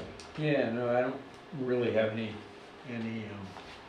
questions, just an observation that sort of national corporate, sort of, if they dictated you had to put a billboard in, Yeah. I don't think we go along with it. Actually, what Lincoln did at the beginning, when we first started this process, the store they wanted was twice as big as this one. And we shrunk it And down. we shrunk it down. So we've been to look at stores this big, and this is only a 2-car, Mike? Is it a 2-car? 3-car. 3-car store. And originally it was the big store, like the Ford store. So it's been reduced. And to clarify again, to the staff, we don't have architectural review over this building. Correct. No. We're not judging that, even though we did a lot of negotiations on the architectural look of the original I building. was involved in that Right. whole thing. Yes. And my point is still, this building's inconsistent with that style. I wish it was consistent. I don't know, we don't have authority to do that. So, You know how many times I drew that building? I drew that building. we had to read it every time. So anyone in the public have a comment on this? No? I just have a point of information. So we can vote on the special permit up or down for the building, Yeah, I'm getting. but we can't do for the sign. No, I think we can. You can, I would. So this is my point. I want to take two motions Just in case. because my personal view on the signs is whether it's a dimensional issue or a special use permit, I don't want to support it. I think these signs could be reduced to conform to our sign ordinance, and I don't think they meet the standards of either least relief necessary if it's dimensional or in harmony with the general purpose and intent of the ordinance of the comp plan, which I don't think it meets that either. So either way, I'm gonna be opposed to the signs this way, and I think certainly could reduce the signs to conform to the town ordinance. And then it can be decided at zoning as to whether or not it is a dimensional or it is a special use, and then zoning can make the decision. But that's why I want to take out. I want to take two votes. Ryan and I and Yeah. James will work together. And then they can decide, but I'm not gonna, just for the record, I'm not gonna support the signs under either scenario. Joe? But just to remember history-wise, the Ford sign was gonna be 50 feet in the air. Yeah, that was Wasn't another that the interesting. obligation? Wasn't that the requirement Yeah, for that was the Ford another company? interesting discussion we had back in the day about the height of the. Yeah, and they had a lot of crazy stuff on this too. They've scaled this way back. Yeah. you know, and I was hoping it was gonna scale it away, but it didn't work, so I really, I'm at the 11th hour right now. We were faced with a very tall sign. So anyhow, no one in the public is anything, so we need to pass this on conformity and completeness first. Yes. So can somebody make that motion? Well, actually, No, let's do them separately. Yeah. Okay, let's do the building first. I know what they're Go ahead, saying, but I Mark. can't trust them. Do it. Gotcha. So, So conformity and plan on the building first, if you will. so I would move DMF Realty LLC, Texas Assessors Plat 0, Lot 3A, 21 Woodward Avenue, as being complete and in conformance with comprehensive plan. This is the building and just the building. Just the building. Do I have a second? Yeah, second. So that's a motion by Mr. Brady on completeness and conformity of the building, second by Dr. Neal. All those in favor? Aye. Aye. Opposed? No? 4-0, okay. And then the motion for the special use permit and cite the criteria up or down, you know, positively or negatively, and what criteria on the special use permit you Okay. would adjust to. Oh, you want me to make that? Well, whoever Okay. wants to make it. I would move DMF Realty LLC, Tax Assessor Plat 0, Lot 3A, 21 Woodruff Street, in the affirmative for a special use permit for the building, in accordance with Section 11, Section 12 of the zoning ordinance, in granting the request special permits, the following standards are met. And this is page 4 of 5 in the plan. Comply with the applicant requirements of development, will be in harmony with the general purpose intent of this ordinance, the comprehensive plan, that granting the special permit will substantially serve the public convenience and welfare, and that the use will not result in creating additional inimical to the public health, safety, and morals of general welfare. And that it will not substantially or permanently injure appropriate use of the surrounding property. Will follow should be taken into consideration access to air, light, views, solar, which we've discussed, public access to water bodies, and conservation of energy and energy efficiency. So that's a motion by By the Mr. building. Brady. Do I have a second? I'll second. Second by Mr. Friday. All those in favor? Aye. Aye.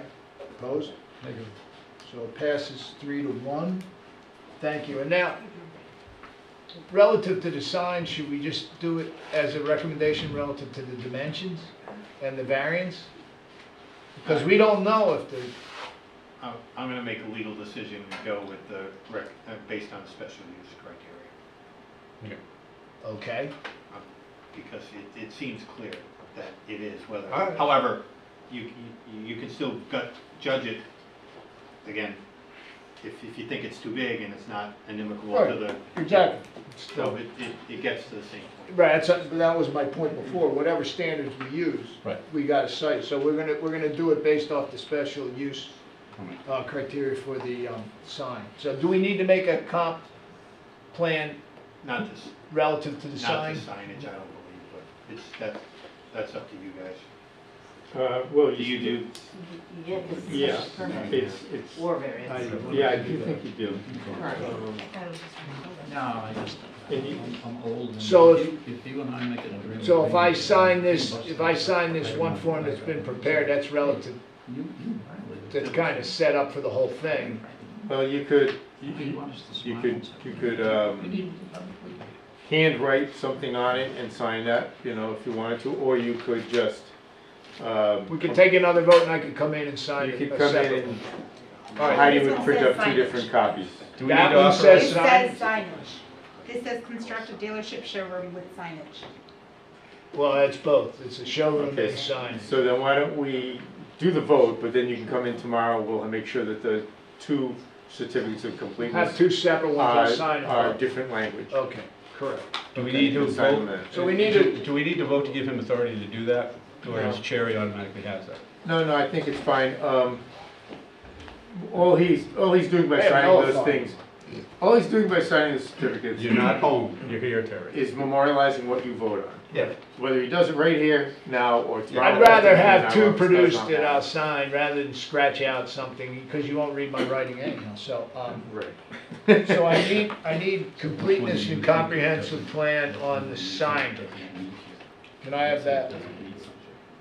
So I move that the application is complete and in conformance with the comprehensive plan for the signage. Do I have a second for that? Seconded.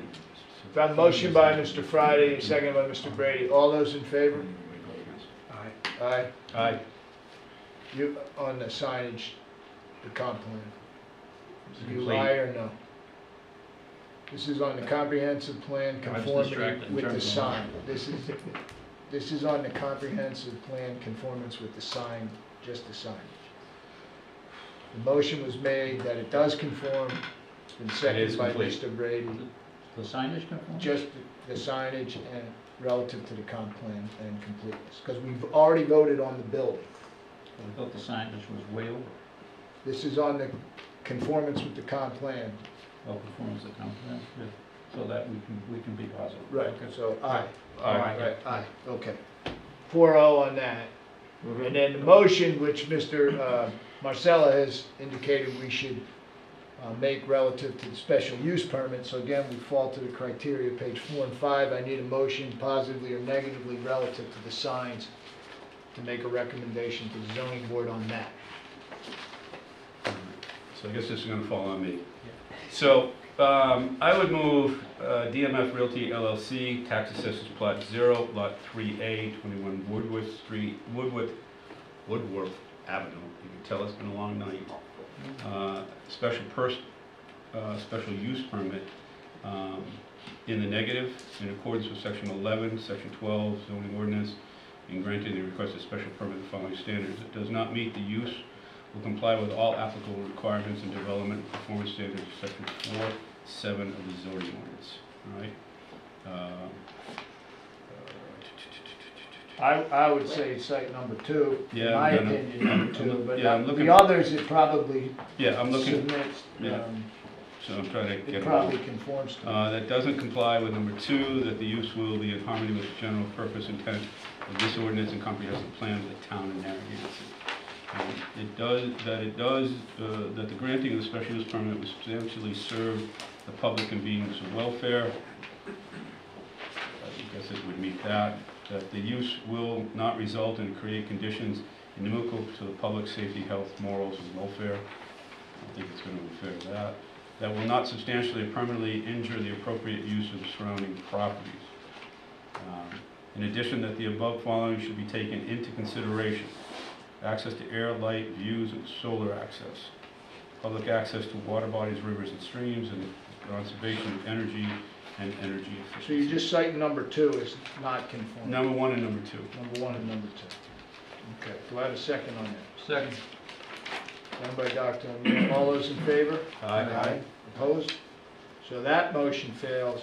Good luck, it's on. Thank you. Thanks for your time. Really appreciate it. Thank you. Mr. Chairman, the motion passed. Good I'm luck. sorry, the motion passed to make a negative recommendation on the signage. Thank you. Mr. Chair, was that 4-0? Yes, it was. Good luck. Thank you. Yeah, Sorry, thank you. I Thanks a lot. misspoke. Appreciate it. Have a good night. Thank you. You had me there for a minute. I'm Thanks, sorry, guys. I'm sorry. I would like to move the Brookside Estates up if we can. This is an extension of time, Brookside Estates, final approval, Plat H, lots 92 and 93. Mike, can you explain this to the group? Yes, certainly. Mr. Paglia is here. As you know, he's the principal, one of the principals in this project. Brookside Estates has come through approval process with you folks and was approved at final. Gonna give you the date. I should have that in front of me. My apologies.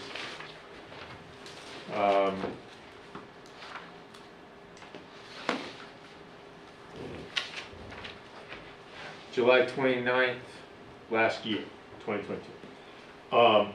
When it was approved, there were several conditions, and those conditions are, Mr. Paglia is working toward achieving all those conditions. What we did after July 29th was I wrote the final approval letter. And of course, as you know, the final map has to be recorded as well as the final approval letter. The applicant asked that we record the final approval letter, but the final map hadn't been, there were some changes that needed to be made. Final map hadn't been provided. So, flash forward, we're a year plus a couple months out, and the final map has not been recorded. The regulations dictate that the final map should be recorded within 12 months of the decision. So, Ms. Bagley is here requesting an extension of time for a year so that he can complete that. And wouldn't you know, I was going to advance this. Let's see if that'll happen. So there's the plan, as you recall. One of the things they needed to do was create the conservation easements, the text of the easements for these areas in green. And here are the conditions from that final approval letter.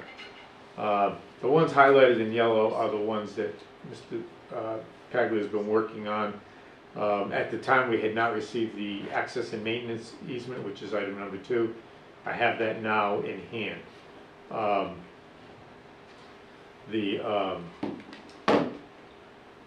The other things were the surety bond is condition number 4.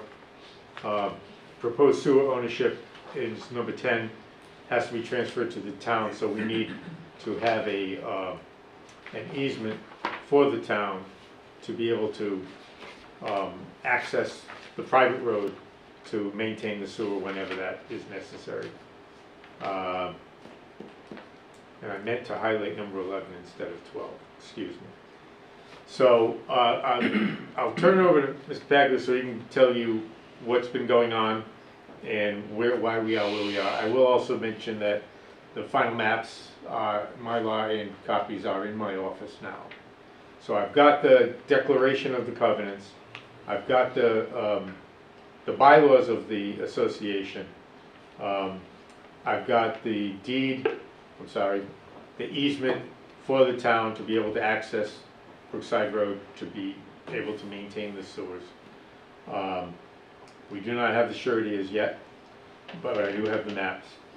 And so far I'd say and all the other ones that are not highlighted are performance related and do not affect the ability of Mr. Paglia to record his map. So Mr. Paglia has to do what? I mean, it sounds like most everything's been done. It's pretty close. Let him fill you in on the details of what's been happening for the last year. Mr. Chairman, members of the board, thanks for hearing this tonight.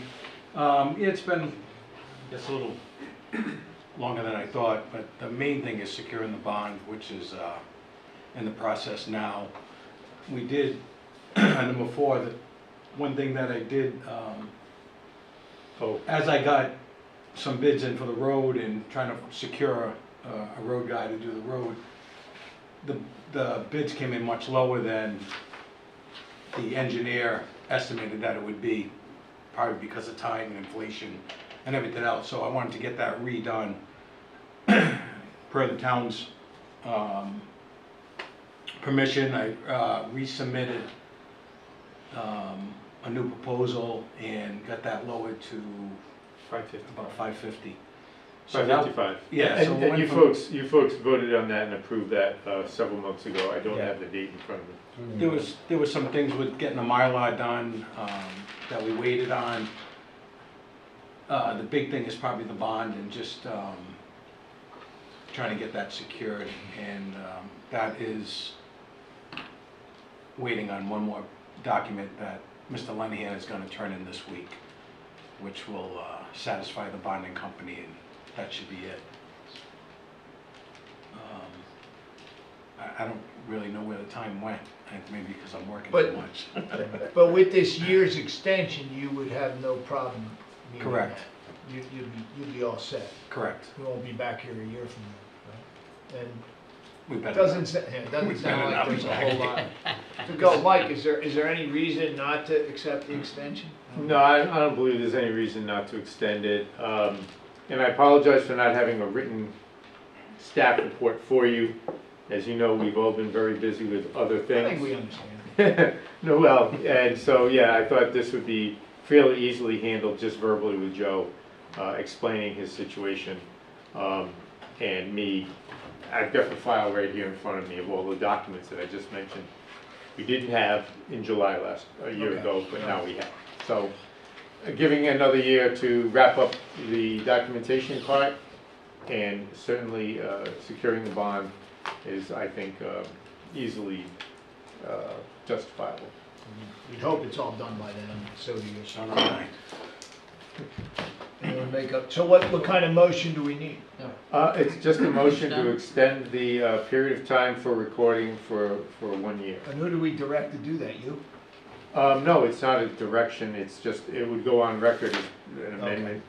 Actually, just an addendum. It doesn't to go the any final. further than this, it's a No, planning board, that'd be good. it's a subdivision. Okay, Move to extend for a year. do I have a second? Second.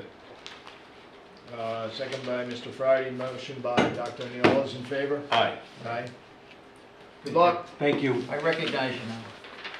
I caught me off guard at Your the beard hardware is, store, Jerry's. I said, I know that guy. Jerry's Hardware. your beard is just getting grayer and grayer as it goes. Yeah. Okay. That's why I next- shaved mine off. Next Happy item. Thanksgiving, everybody. Next- Next item is a planning board resolution, a resolution of the town council regarding the new mandated state law changes and the need for additional staff and resources to meet the unfunded mandate. This will take a few minutes, right? I'm gonna run and pee. Oh, all right. Take 5. Thanks, Don.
We went, we're up. I said that sarcastically. You call the I meeting did. back to order. So the resolution is one that we talked about before, or we have talked about in various conversations relative to the package of bills. I drafted something up, Mr. Friday worked on it. This is the draft here that we propose to, if the planning board is so inclined, to send to the council. And essentially, it states the obvious, that we're recommending the council seriously consider adding personnel to building inspector office and community development, and that they convene a look back a year after the ordinance has been in effect, as much as we did with the bulk zoning ordinance, to determine if there's anything that was unforeseen. And so that's the gist of it. Rupert, did you want to add anything? No, I think sort of a second point of the 1-year review is we think it'll help the council feel comfortable moving with this legislative package that's going to be in front of them, because knowing that we'll be looking at it again, or suggesting looking at it again, because it was really hastily written at the General Assembly, and for us to do what we did in the amount of time, I mean, I'm sure we didn't think through it as well as we could have if we had a chance to do it. We had the time to do it. Absolutely. And I think it's important to continue to maybe say to people, if they have questions, is even if the council does not adopt the modifications to the dimensions that we did, and just leaves all that alone, the work created by these bills is still gonna, it's not that aspect that generates the work. No. It's, if we do nothing, It's the bill itself. the staff is gonna be overburdened, and that's why we wanted to do that. And we wanted to go on record preemptively with the council as a board, at least I do, and if the board wants to, just to represent that to the council. Obviously, Mike will, and Jill and whoever, and Steve will document the details, probably at the budget process.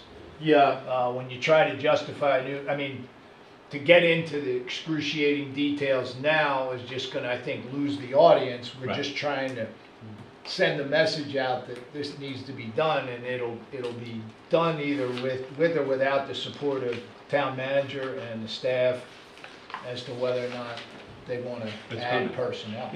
And when I put it in the resolution format, I wasn't sure, Steve, if we all signed it or what the proper format for this is. No, you all vote and the chairman We'll sign. And then it would be sent to the council. And we kind of ran into this same issue with another famous resolution that we made relative to someone in this room, sitting in this room, because hopefully we all pushed for him to remain here. Yep. We didn't know if this was going to see the light of day. Sending it to the council is one thing, but it may just sit in the circular file and nobody brings it to light. So I would think I would want to at least get up, as I did before, at open forum and publicly state this to the council, because I don't think the council is necessarily going to put this on as an agenda item. I would agree, and going to Rupert's question, who signs, my point would be more that all of us sign, and just let them know that we all are on the same page, that this is coming. You got really no choice. Winter is coming, for those of you that are Game of Thrones people. And I think, Chairman, when we did the briefing for council a couple weeks ago, I think you made that point then too, so this is reinforcing. Yeah, we both made that point, but I still think, I don't want to just send it off and say, in a bureaucratic way, well, we sent it. Yeah. I'd rather stand up at open forum and say, here it is again, so Right. that's what I'd like to do. So, does anybody have any other comments? Anybody on staff have comments about this? Think this is political suicide? Well, it's, You don't I don't care. think it's political suicide. I don't care. One of the key responsibilities of this board is to raise questions and concerns to the council about things that they foresee in the future. Whether not everything needs to be in response to an application for development. You know, you guys, we've been called the crystal ball gazers before, you know, and I think it's an apt nickname. So, yes, we will now have development plan review where we've never had. We will have unified development review. There will be an enormous amount of work that ordinarily goes to this board or the zoning board that will be coming through staff and handled at the staff level. These are all things that change the way, or will change the way, this department works. And you're speaking for Wayne as well, I hope. Well, yeah, sure. I mean, I'm speaking about, mostly I'm speaking about the material that will be coming to this group that you're seeing sitting here. And, you know, the responsibilities that we will have to carry out reviews, determinations, and actual decisions within state mandated timeframes. And, you know, because so much of this is now falling to administrative approvals, such as minor subdivisions, we will need to utilize our time very efficiently. The fact that the board has taken this initiative, you didn't get this from me. You didn't No, get this from is our Ryan or initiative. Jill or Heidi. No, not at all. That you've taken this initiative to acknowledge the understanding, because you got to work in the subcommittees and actually, you know, see what we needed, you know, experience the writing of these ordinances. You can see in the future what this staff is going to be undertaking. I don't disagree with you that there will be a much larger amount of material that has to be processed by this board, by this staff, and most importantly, within state mandated timeframes. You know, I can only work so much overtime myself. I can only pay so much overtime to the staff. So Yep. there you have it. And I think this board took the initiative because, quite frankly, I don't think anyone else was going to, that has any kind of say. Well, So- when I think the consequence of, if the decisions aren't made in the time frame, projects are approved. Yeah, So- that's just That's right. awful. Approved So by default. we have the resolution, Joe? No, agreeing with the resolution. All right. I would make a motion to adopt the resolution. And I'll second. we can send it to the council, but I'm just telling you, as an aside, I would probably show up at the open forum at the next meeting as soon as it's been sent to the council. Yeah. Doesn't have to be at the next council meeting. Well, you know, we've got it here. We'll put it on letterhead. All right, and I'll show up at appropriate time. We'll put a Okay. to and a from line on the top of it. I mean, there isn't All right. much to. And I agree with Mr. Brady, I'd like to all sign it, but, I would too. We don't have to make that part of the resolution. do we? no, I don't think so, just the Okay. way you prepared. So, Yeah, who made the resolution? I did. Second by Dr. All those in favor? Aye. Aye, thank you. And then, the reports from staff, the hazard mitigation plan will be, Ms. Sabo, will be handed out prior to the meeting on the 27th. Yes. You anticipate it? Yes, my apologies for not having it. I'm waiting for one more action item update. And then I will forward it to you well before the 27th, so you'll have an opportunity to review it, and then pass it on to town council. And then, we should be able to take action on that on our special meeting on the 27th. I think so. Of which we have two other items too, but we can take action on that. Okay, the proposed 2024 meeting dates, not for action, they're here for you all to review and sync with your calendars, and then come back at a future meeting and, Next month. set It'll those be on the dates. regular Any agenda. any changes? Mr. Chairman, do you have Yep. perspective on these dates? Do I have a perspective? I have none. These dates are irrelevant to me. The dates follow the typical third Tuesday of the month. Yeah. You didn't change any since, because we've had this for a while, and I think I went through my calendar, I didn't want to go through. Well, it no, again. that one you'll know is proposed. That one should be the proposed one Yeah. for 2024. Okay. That says 2023. Yeah, but you, This says 2023. Right. All right. yeah, you've got both. Yeah. So that corresponds to the third Tuesday of every month, unless it needed, in this year. Except for November, December, Except for January, February. and November, December. No, November, December are fine. Oh, they are? Yeah, yeah, Oh, good. yes. I would ask my colleagues if they could, meeting on May 21st, if we can move it to the 28th. I'd suggest you bring that back at a future meeting, because Okay. there's no action here tonight, so just, Just, you Well, guys can decide. Heads up, I'm asking for that. Yeah, you can It's ask for it. worthwhile to actually put it out now so we yeah. can Right, think well, about it. typically what it is this is just what the pattern it Right. follows in. Right, And and we I'm focus just- So in he's and asking then- for I'm just that giving a one. heads up, Right. the meeting of the 21st, I will be elsewhere in the world, and if we could move it to the 28th, I would appreciate that. I have to look at other rooms and. Right, Yeah. so everybody's gotta come back when they vote, if that's the case. We'll look to see if we have this space available or another appropriate space and let you know that next month, and you can vote on the change. It might not be the 28th, it might be the week of the 28th, I'm not sure. I'm just following what the boss sent me. I And know then that, Mr., is that it? Is that the only one? Any date that Well, just as you somebody know, wants to notice, consider? January and February are Wednesdays because of holidays. yes, immediately. and the reading, the location, The location is at Town Hall. It's not a good day. No, we didn't. with all Specifically, the, they, Why don't you bring that up? Oh, all of them. All of the meetings are. okay, because remember, we were having a couple of them. Right, that was when we were doing Zoom or. We can't YouTube at any other location but Town Hall. Okay, so it has to be here, okay. Right. So I can tear this out and put it on my calendar, and it's almost, except for, It should be, yes. Tape it on the refrigerator, except for Jill has one other Yeah, question.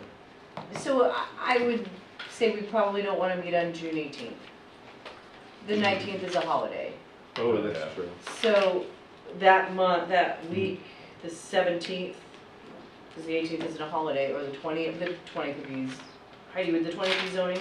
Yep, 20th be zoning, so Correct. But is the 17th town council? it is town council, good point. So we'd have to, if you I'm want to sorry, do that, what- we have to what split looking at up and, because the director would have to be in the council meeting. It's on the 19th. And not the Wednesday. Okay, all right, I'll have to So look you at may that. want to go a Or week. move, could we, planning doesn't usually come before, after zoning, or the last week in June. why don't we leave that to you guys? Okay, we'll Right. look for options and we'll Okay. discuss those next this month. is the June meeting that's up in here. Correct. A lot easier when I was. Again, only for discussion. Only for discussion. Okay, Mike, you had a couple things under staff reports. I do. Sorry I didn't get them into the agenda, but these are just discussion items. One is that you've all been contacted by Annette Bourne, who works for Housing Works Rhode Island.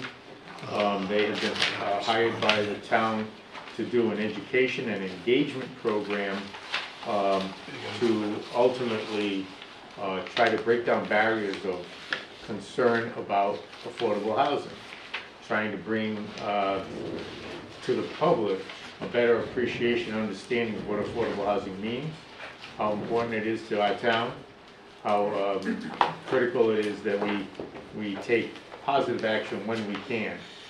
You've been contacted individually by Annette. She is trying to set up focus groups, and these will be, I'm telling you, I think these are going to be very interesting because you, the zoning board, town council, and the Affordable Housing Committee are the only people being requested to be in these focus groups. Because they want, this is first round, many other public oriented engagement activities that will be coming in the future. But first one is the focus groups. They're going to be setting it up so that you would be split up, so there'd be no quorum of you, of the town council, or the zoning board, or the affordable housing committee. So you'll be mixed in individually, you'll be mixed in with members of those other boards. There'll be 3 or 4 different focus group meetings. So I encourage you to take part in this. It's going to, I think it's going to be a really, what did Roger Williams call it, the lively experiment? It's going to be Somebody called it that. It's going to be a lively experiment. And I think you'll find it very illuminating to hear commentary from your colleagues on other boards and the council members also. So I believe only one of you, and I won't point fingers, only one of you has responded yet to Ms. Bourne. I would appreciate it if you could get back to her. Respond tomorrow, Mike. She's trying to set up the meetings for the last week of this month, 27th. Sorry, we're, Not 27th, 28th, 29th, or the following week, which I think is December 4th, 6th, 7th, or somewhere around there. It's all in the email to you. Please let her know what yeah, dates are available. I'll respond tomorrow. And that would be very helpful. I'm strongly encouraging you because I believe you folks will be most integral to this discussion. You have dealt with the affordable housing issue much more than any of the other boards have, including the Affordable Housing Committee, since they've only been in place for a couple of years. So you've got much more history on this and certainly a great appreciation. Okay. So your involvement will be really important. Go ahead. What's next? Item last is... Before you go on, Sure. I think, you know, we've been in this room many times talking about this subject. And Yes. the ignorance and the venom in some of these people who show up at these meetings is palatable. You know, it's just, the idea that those people want to live near me is there. And how to break that down when you're dealing with emotion like that, good luck. Well, interestingly, that you bring that up because Housing Works Rhode Island, this is what they do. And there are very few consulting organizations out there that do this. I contacted 3 when we were looking for a consultant. One was just overloaded with work, couldn't do it. Actually, 2 of them were just overloaded with work. But I know the people that work at Housing Works Rhode Island, this is their primary mission in life, to clarify the value and what really affordable housing really means, and how important it is, how it really should be just integral to each and every community in the state, not deemed to be some sort of different classification of home or living arrangement. So it's very, and Doctor, you're right, I've sat here through many of them and heard all the same people you have heard. Yep. It is bothersome, and we're hoping that the focus groups are going to try to, I believe what they're going to try to do is pick your brains for ways to connect. And then they're going to go out and they're going to do workshops out in the public. I'm not sure how they want to do it, and what, they get 2 or 3 different sorts of activities they want to undertake. But I think the beginning is to get ideas from the groups that I mentioned, you, Zoning Board, Town Council, and Affordable Housing Collaborative. So let's just hope we can start to break down those barriers by sharing ideas and also hearing ideas from others, so that we can give the consultants some direction as to where they could expend their efforts most beneficial. Okay. Okay, go ahead. Yeah, I don't mean to prolong this, but when you're dealing with hate, you're not going to have the people in the room who want to discuss this. They've already decided. These people are lessers. I don't want them in my neighborhood. I don't even want to talk about it. How you break down that barrier, good luck. Because there's no conversation.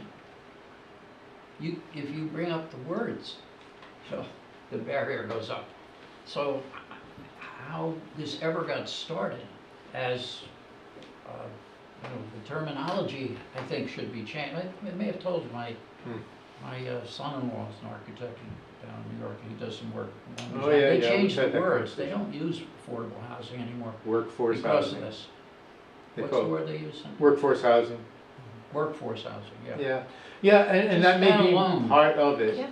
Part of it is changing the nomenclature so that we can get people to open up and start to really listen, Right, you know? because hate's a terrible barrier. Right. It just, the Right. block is No, right there. I believe you, and I've seen it myself, so I understand. It's a tall order, and I don't know that any group of people, even talented people at Housing Works Rhode Island, are gonna turn 100% of the people around. But if we can at least get the conversation going, it's going to have, there will be several different venues, and some of this will be noticed in the newspaper and on the town website. So we're hoping to attract people who are willing to come and talk. And your next item. The next item has to do with where I was this afternoon at 1 o'clock, which was at the State House. I met with the staff of the Speaker of the House. I was specifically invited because our council president, Krasinski, had asked for a meeting with them because the Speaker has heard about the work that you folks have been doing to suggest changes to the dimensional regulations because of and in response to the change in the state law for modifications, the modifications component in the state law. So Speaker of the House was made aware of your work, and he had a conversation with the council president via telephone that really wasn't very productive, and she asked for a face-to-face meeting. I was invited to sit in with her, which I did. I sat there with Eva and the Speaker's assistant, a woman named Lynn, who was very nice, and two of the other staff people there. And we went through some discussion about, first, breaking down the perception up there in the State House that Narragansett is completely opposed to affordable housing. And I think Eva did a very remarkable job to identify the things that we have been doing over the years and policies we've put in place somewhat recently also that encourage and try to facilitate the development and expansion of affordable housing. So she actually wrote a little report and she gave it to them, and she actually summarized that report. It was about 4 pages type. She summarized all that, and I think it was very well received. The staff there I was paying attention to the responses, and she was doing a lot of the talking. And there was raised eyebrows, there were a lot of notes being written down. So I thought, oh, okay, we're getting through, that's a good thing. And we were. At the end, I was asked if I had any commentary I wanted to add to the discussion. And we hadn't, up to that point, discussed the changes that are being suggested to the dimensional regulations. So I brought it up. I mean, I'm sitting there, I've got this opportunity, and it was a very cordial meeting, so I felt this is a safe space, let's do it. So I said, I just want to talk about the issue of modifications, and the fact that, the town is considering, the planning board has brought forward this, this initiative to change our dimensional requirements by 15% to offset the automatic modification allowance that now is required under state law, which previously, or up to December 31st, was only optional. And I said, I tried to represent the planning board's position on the matter, which was that it was really not appropriate to tell us that we have to waive a regulation that the state law authorizes us to put in place. It has been in place for 30 years. And that it would be, there is nothing in that requirement that directly relates to affordable housing. All it does is it allows for houses to get a little closer to the side setbacks and be a little bit taller and whatever. Not to mention the dozens of other dimensional elements of our ordinance, which could be modified by 15%. So I explained that to them and said, you know, I think that, you know, the planning board's feeling very strong about this. And I think a couple of things could happen. One would be, I think the planning board would be very happy if you took the word shall out and went back to may. Because it's been in the state law since 1991 as an option with the verb may. The town may put in modifications and allow the building inspector to grant up to 25% relief. It's been on the books. Optional. Westerly does it, Warwick does it. Steve might know of some of the other communities. Those are the two I'm certain of. And so that was one option. The other option was to leave the shall in, but narrow the focus. Maybe there are certain things that we need to grant waivers for. And I bring it back to affordable housing. If, say, there was an affordable housing development, and they needed, whether it was a one-lot affordable housing development or something larger, and they needed some relief to be able to fit these houses onto the sites just right, I could foresee that being something that the board may be willing to consider and say, all right, that's achieving, it's helping us to achieve another beneficial goal. Or to put standards in place that are much more strict and, what's the word, specific than the standards that are in the law that they passed.